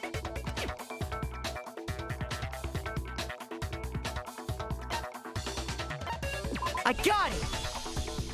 We know Chihiro's handbook was missing from the scene of the crime, right? For a fact. For a fact indeed. I was totally sure I'd found it. Then it must hold some clue about the culprit, right? Well, that's what I was hoping. But it's busted. It won't even turn on. I imagine the culprit broke it to get rid of any evidence after the murder. That's odd. I didn't think the handbooks were quite so fragile. You're right. They're not. They're totally waterproof and shock resistant. It would take an awful lot to break one. And yet, this one does appear to be broken, as is Leon's, sitting useless in the main hall. For all your confidence, that is a remarkably high failure rate. Do you think there might be some kind of mystery in there somewhere? How precisely did the handbooks get broken? I got it! You already told us before that the handbook has one weak point, didn't you? Yeah! You remember that?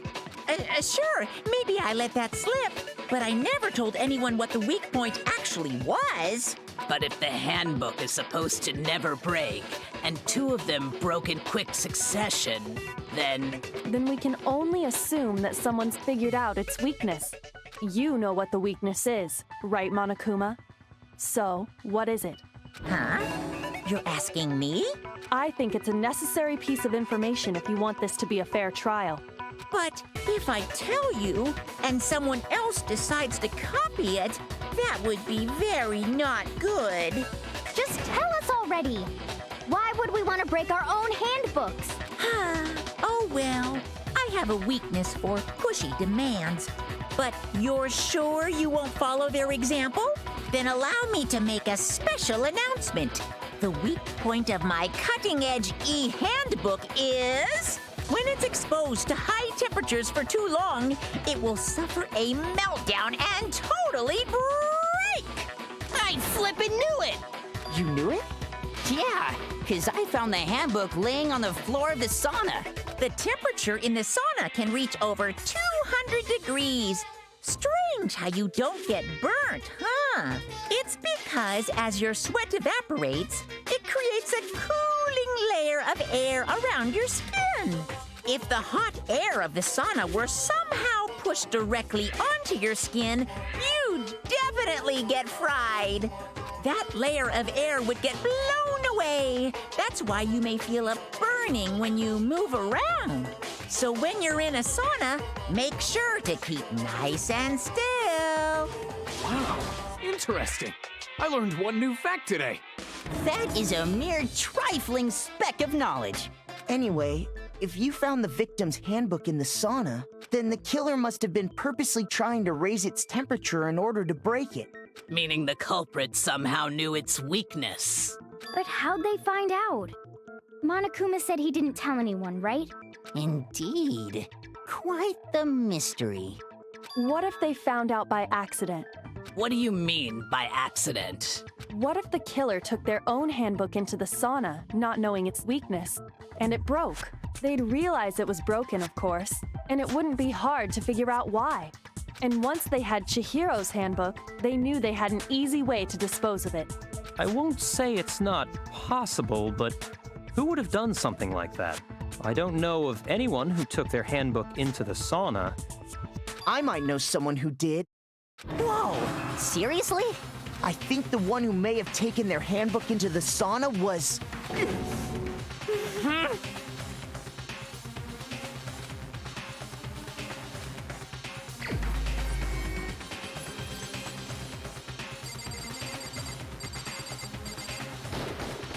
Here's my answer.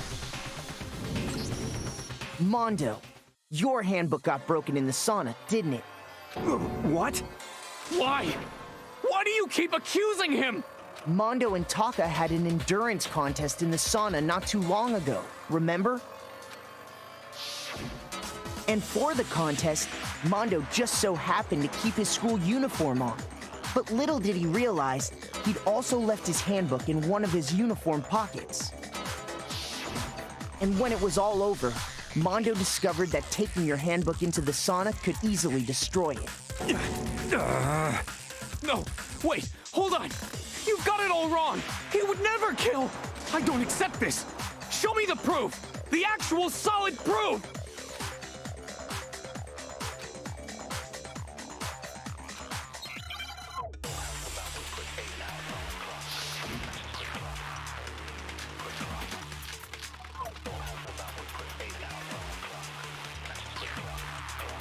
Let's test Makoto's assertion. If what he says is correct, then Mondo, you broke your own handbook. In other words, if Mondo's handbook is actually broken, then that proves that what Makoto said is right. Well, my goddamn handbook works just fine. See? Look!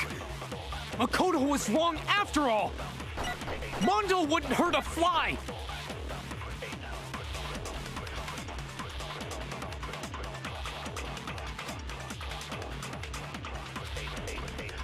Let's test Makoto's assertion. If what he says is correct, then Mondo... You broke your own. In other words, if then that proves... Well, my goddamn... No, that's wrong.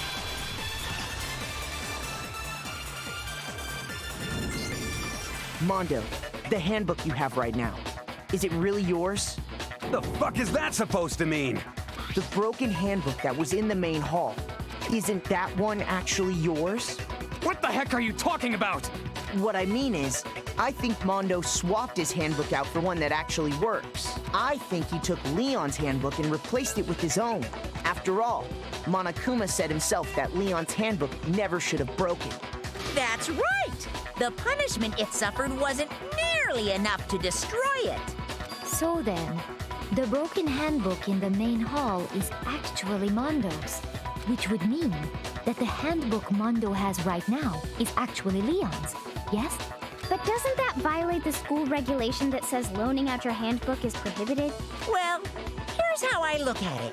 There is a rule about loaning your handbook to another student, but if they're dead, they're not a student. It's kind of a gray area, I admit. But no worries. If anything, it just makes things more interesting. As such, I decree that exchanging handbooks with a corpse is not a violation of the rules. Well, Mondo, if I'm wrong about this, you're welcome to say so. I'm happy to admit I made a mistake, but... Son of a bitch! What's wrong, bro? Come on! Tell him he's wrong! You are wrong! You have to be wrong! Everything you just said is wrong! You made it all up! Okay, then why don't we look back on this case one more time, from the beginning? That way, everything will become clear, and we'll all see if I was right or wrong.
Here's exactly what happened.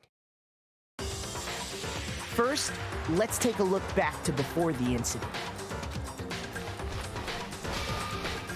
Last night, Celeste saw Chihiro in the warehouse, correct? At the time, she was apparently stuffing something into a duffel bag. That something was a blue tracksuit. You can confirm this, right, Celeste?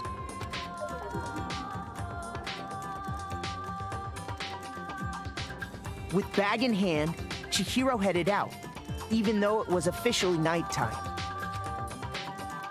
She made her way to the locker room, specifically the boys' locker room. But how could the victim, who was apparently a girl, access the boys' locker room?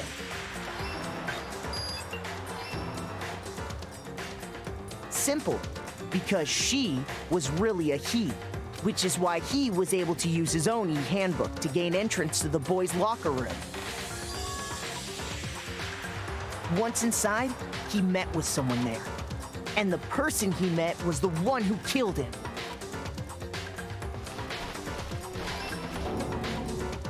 It seems likely that the killer grabbed the nearby dumbbell, approached the unsuspecting Chihiro, and attacked him.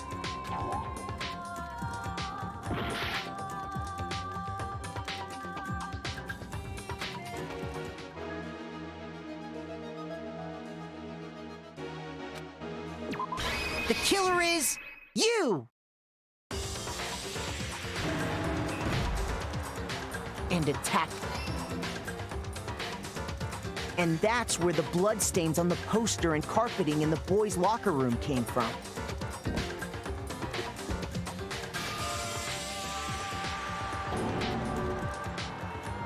It was likely in the heat of the moment.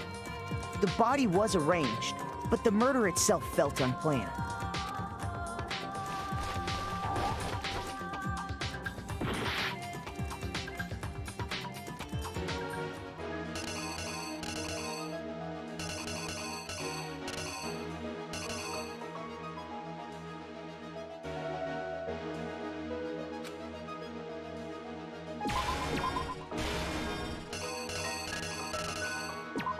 The killer is you! Which is why the killer hurried to try and hide the act. First, pulling up the bloodstained carpet. Then, removing the bloody poster.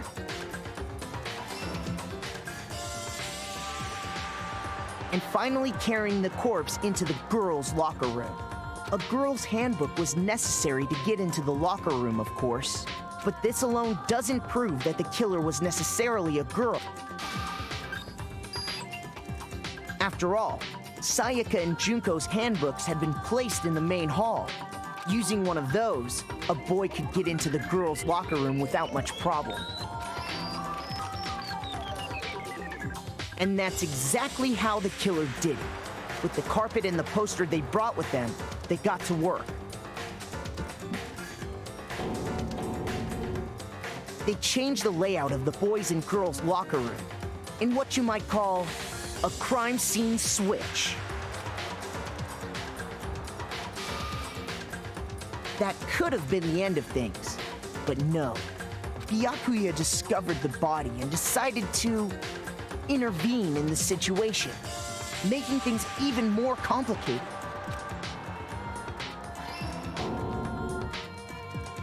So, after stumbling on the crime scene, he went and grabbed the extension cord from the library, and then he got to work. He used the cord to string up Chihiro's lifeless body.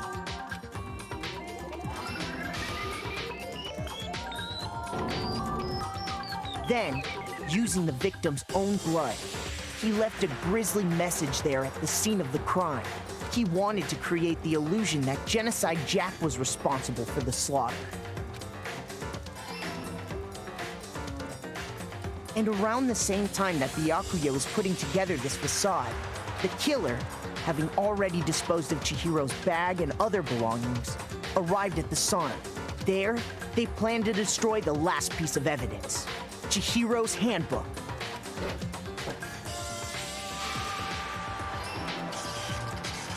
And just as the killer expected, the steamy sauna was enough to ruin the electronic gadget. Somehow, the killer knew that the handbook couldn't stand up to the heat of the sauna. And the reason they knew that is because the sauna had already wrecked their own handbook. And that's how it all played out. Isn't that right, Mondo Arata? Yeah. Wait. No. This can't be right. Where's your evidence? Yeah. Where's your evidence? You need evidence. You need proof. Without any proof, you can't pin any of this on him.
Show me some evidence. I won't listen. I refute you. False. Show me some evidence.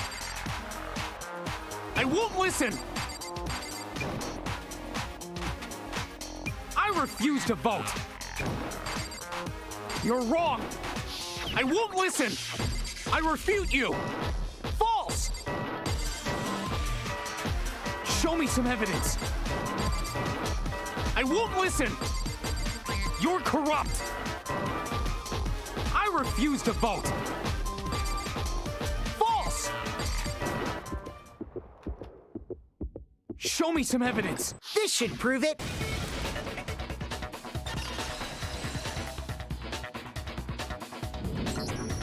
If my thinking so far is right, Mondo must have replaced his broken handbook with Leon's. In which case, we can just check each of our handbooks right now. Once we do that, we'll... We don't gotta do that. Huh? Yeah. I did it. I killed him.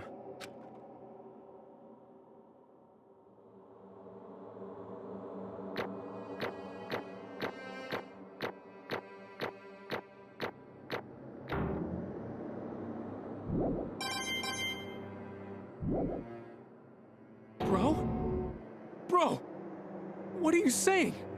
I got no choice, man. After hearing all that, I gotta just... give up. Go ahead, Monokuma. Get it over with. Ask for the goddamn verdict. Roger that. Wait! Hold on! No waiting, no holding on. Time for the moment we've all been waiting for. Grab your lever and give it a yank! Who will you elect as the Blackened this time around? Will you make the right choice or the dreadfully wrong one? What's it gonna be? What's it gonna be?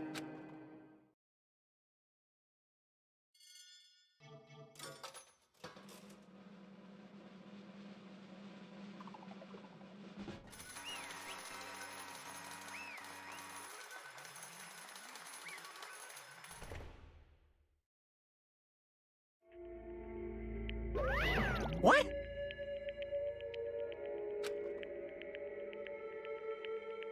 Ta-da!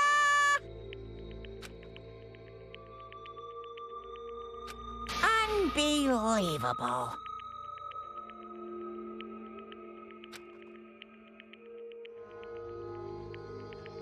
What? Sorry. What is this?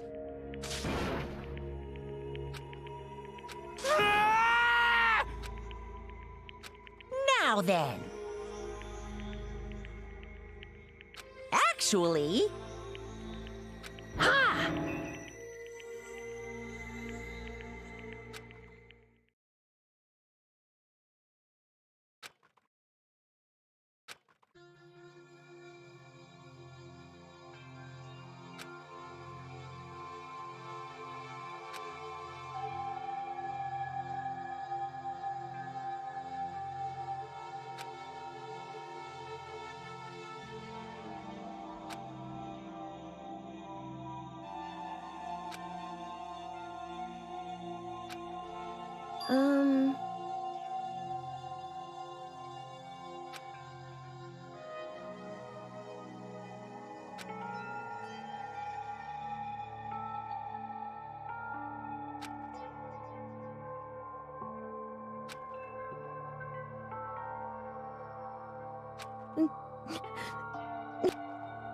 Weak, weak, weak, weak, weak, weak, weak, weak.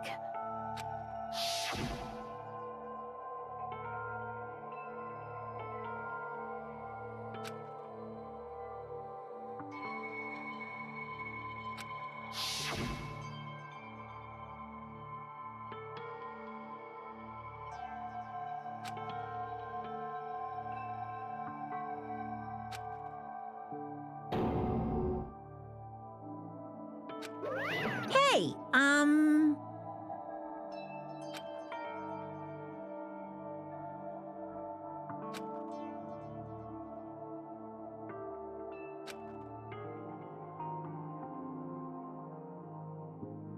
What?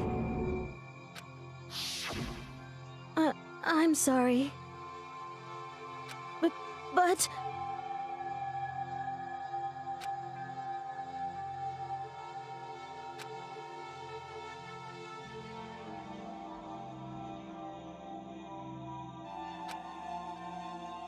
That's right. I want to change.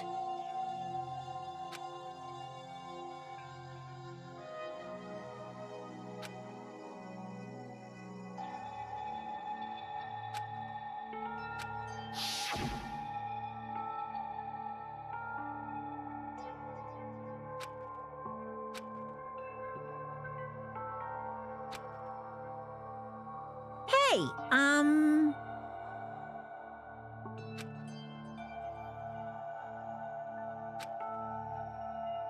Yeah, that's right.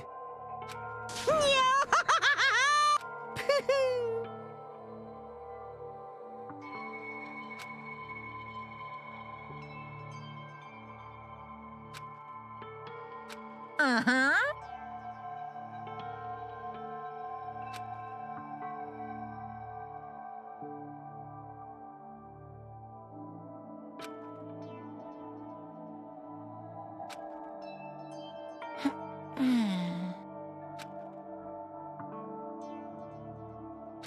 Correct.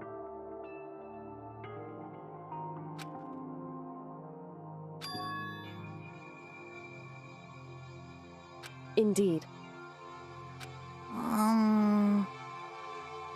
Certainly.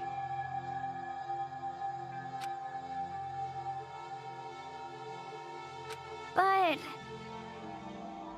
Because...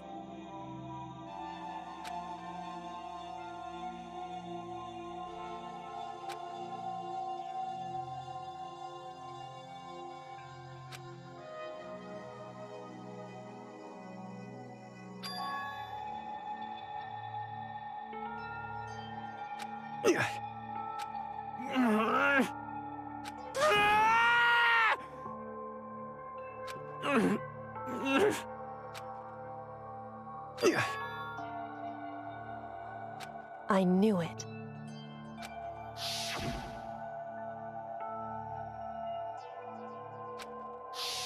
What is this?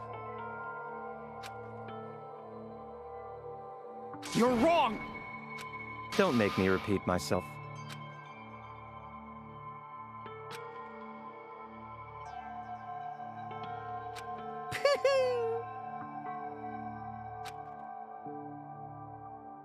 Hey,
I just...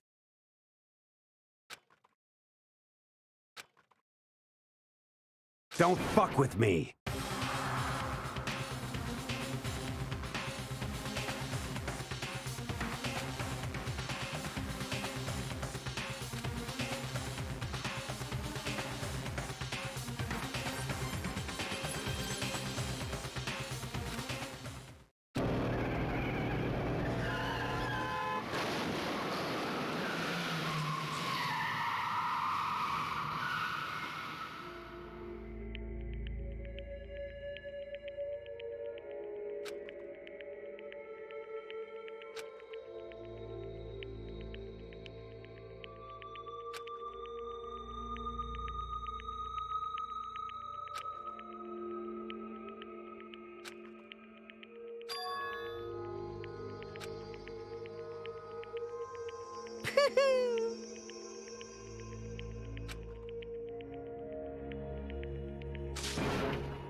I just...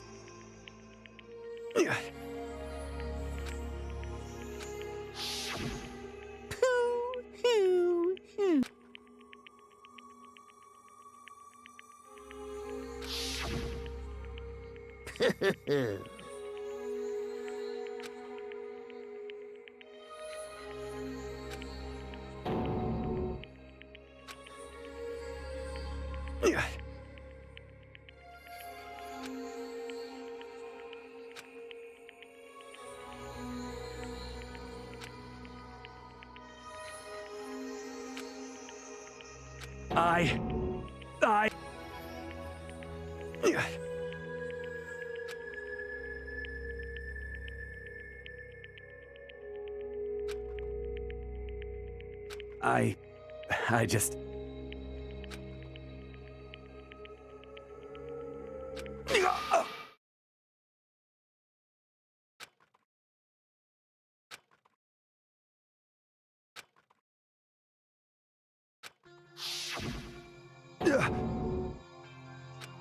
I'm sorry.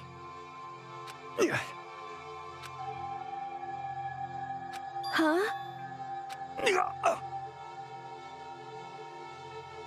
But I want to change.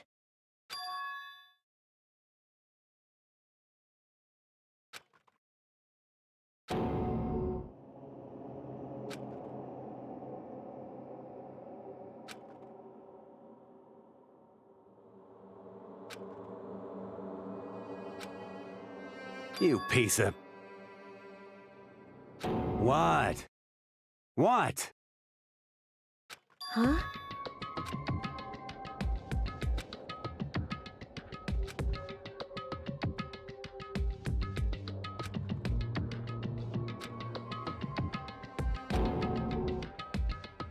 What? What? No!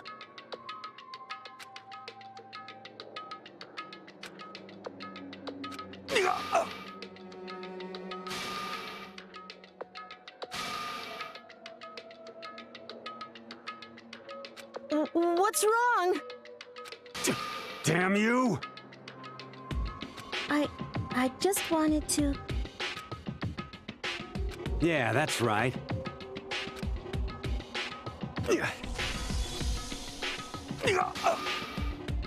You son of a bitch!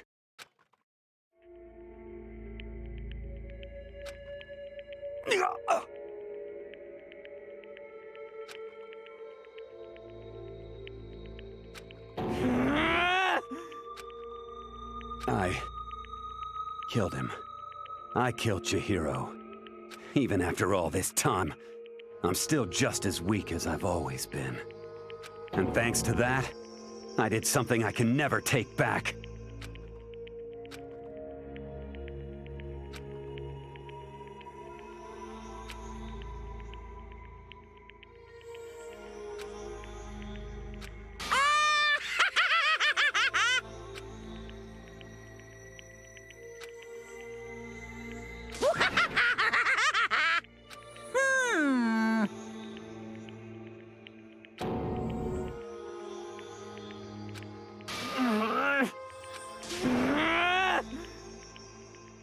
Yep.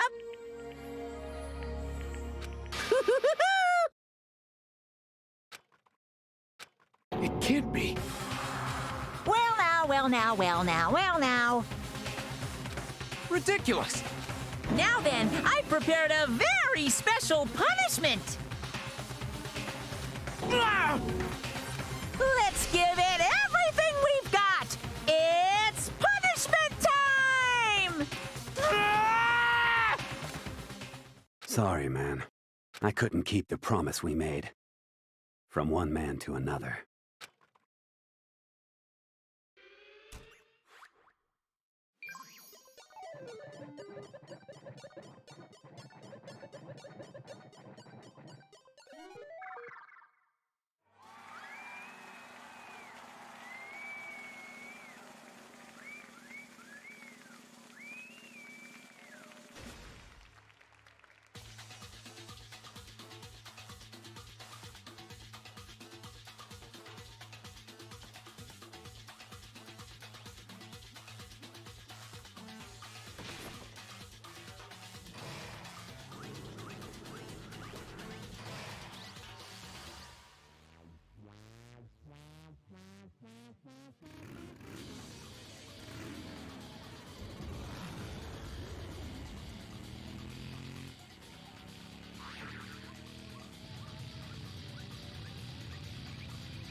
What is this?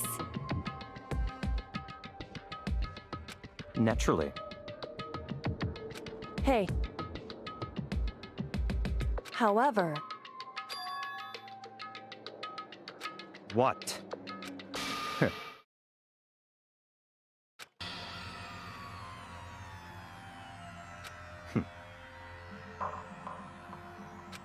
Honestly.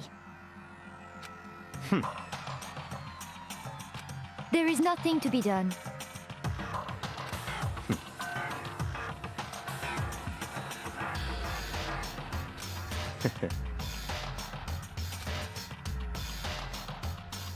What?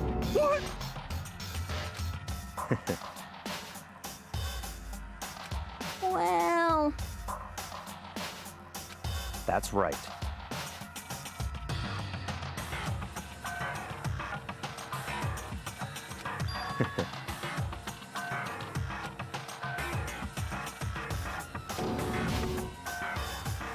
I see. But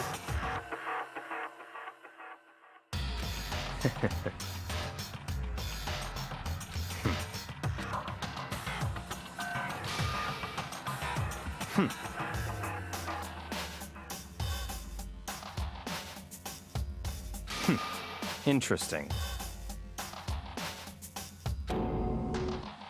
Correct. Indeed. Hey, What's this? you.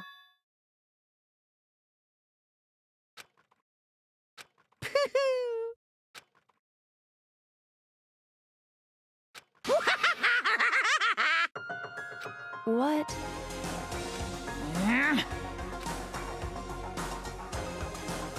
Damn. Huh? What the heck? Damn it!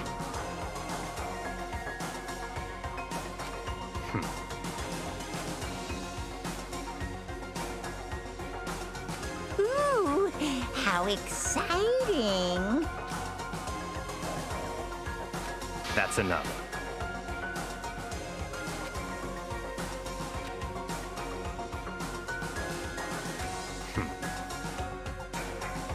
In the name of my family. You're getting all riled up.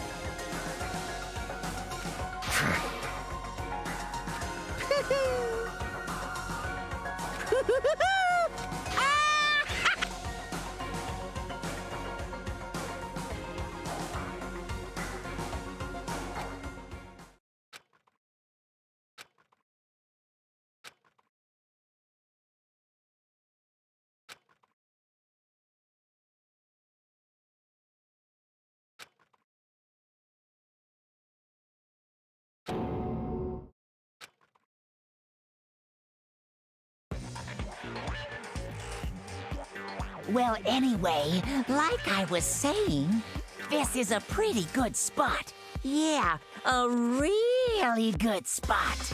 Anyway, isn't it amazing how that girl went and killed someone before things even had a chance to get boring? Once things really get moving, it'll be like a roller coaster. There won't be any stopping it. Fear and despair charge forward at a speed nothing can hope to match. But I must admit, I'm disappointed. I went to all the pain and effort of making you part of the group, and you couldn't play your part. You do remember you were supposed to make the first move, right? Well, no biggie. Nothing we can do about it now. So just do your best to make things more exciting from now on, okay? After all, that's what everyone wants to see. As long as you don't want to know my measurements, fire away. Ooh, my, you really took me by surprise there.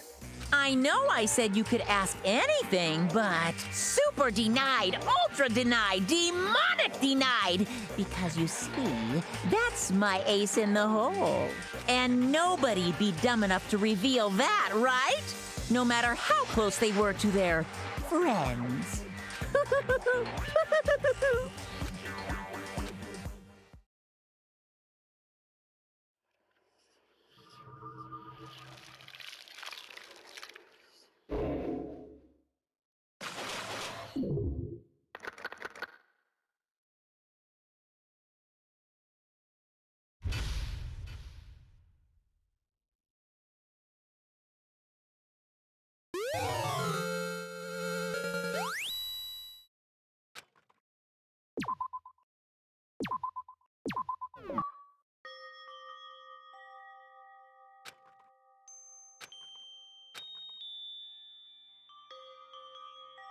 I know I shouldn't cry, but I've had enough. I can't take it anymore. Getting out of here anytime soon. It's impossible. I can't let myself think about how much I want to get out of here. If I keep thinking like that, I might decide to.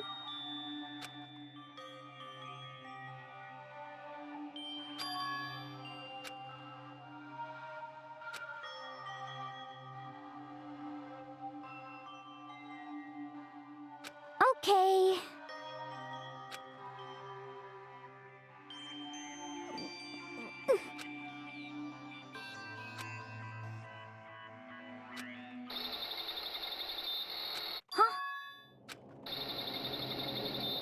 Huh?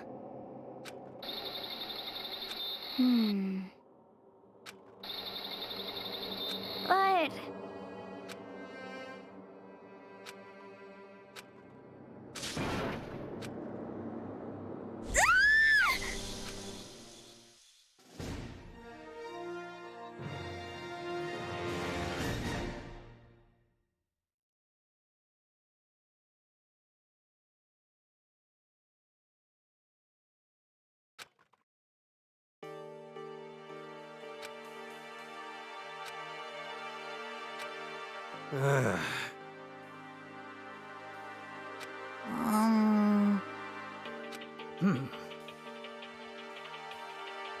Oh.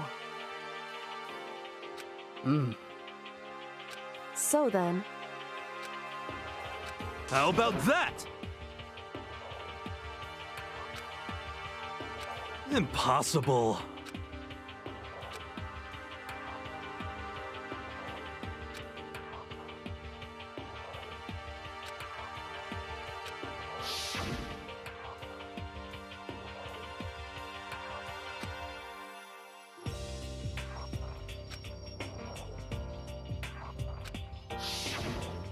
well...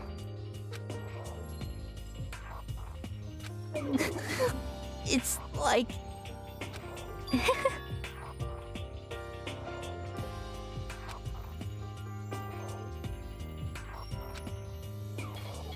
Well...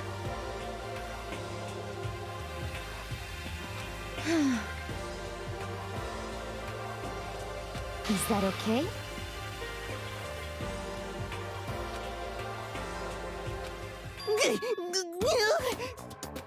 Huh? Here we go!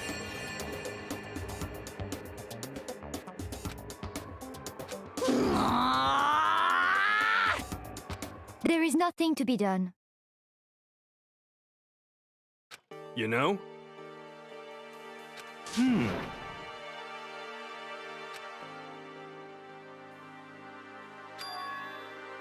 I'm right? Perhaps. Well then.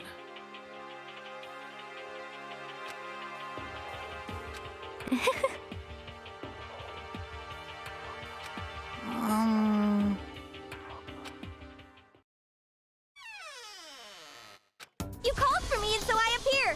Genocide! What? Yes!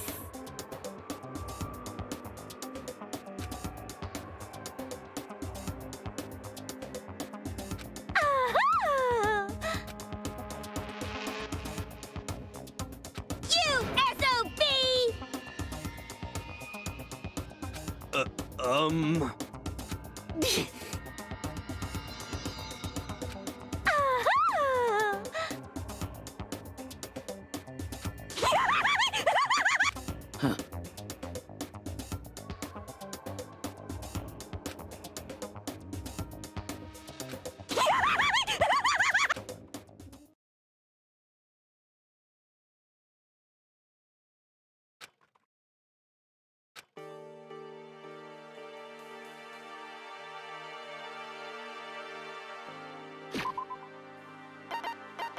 Hmm?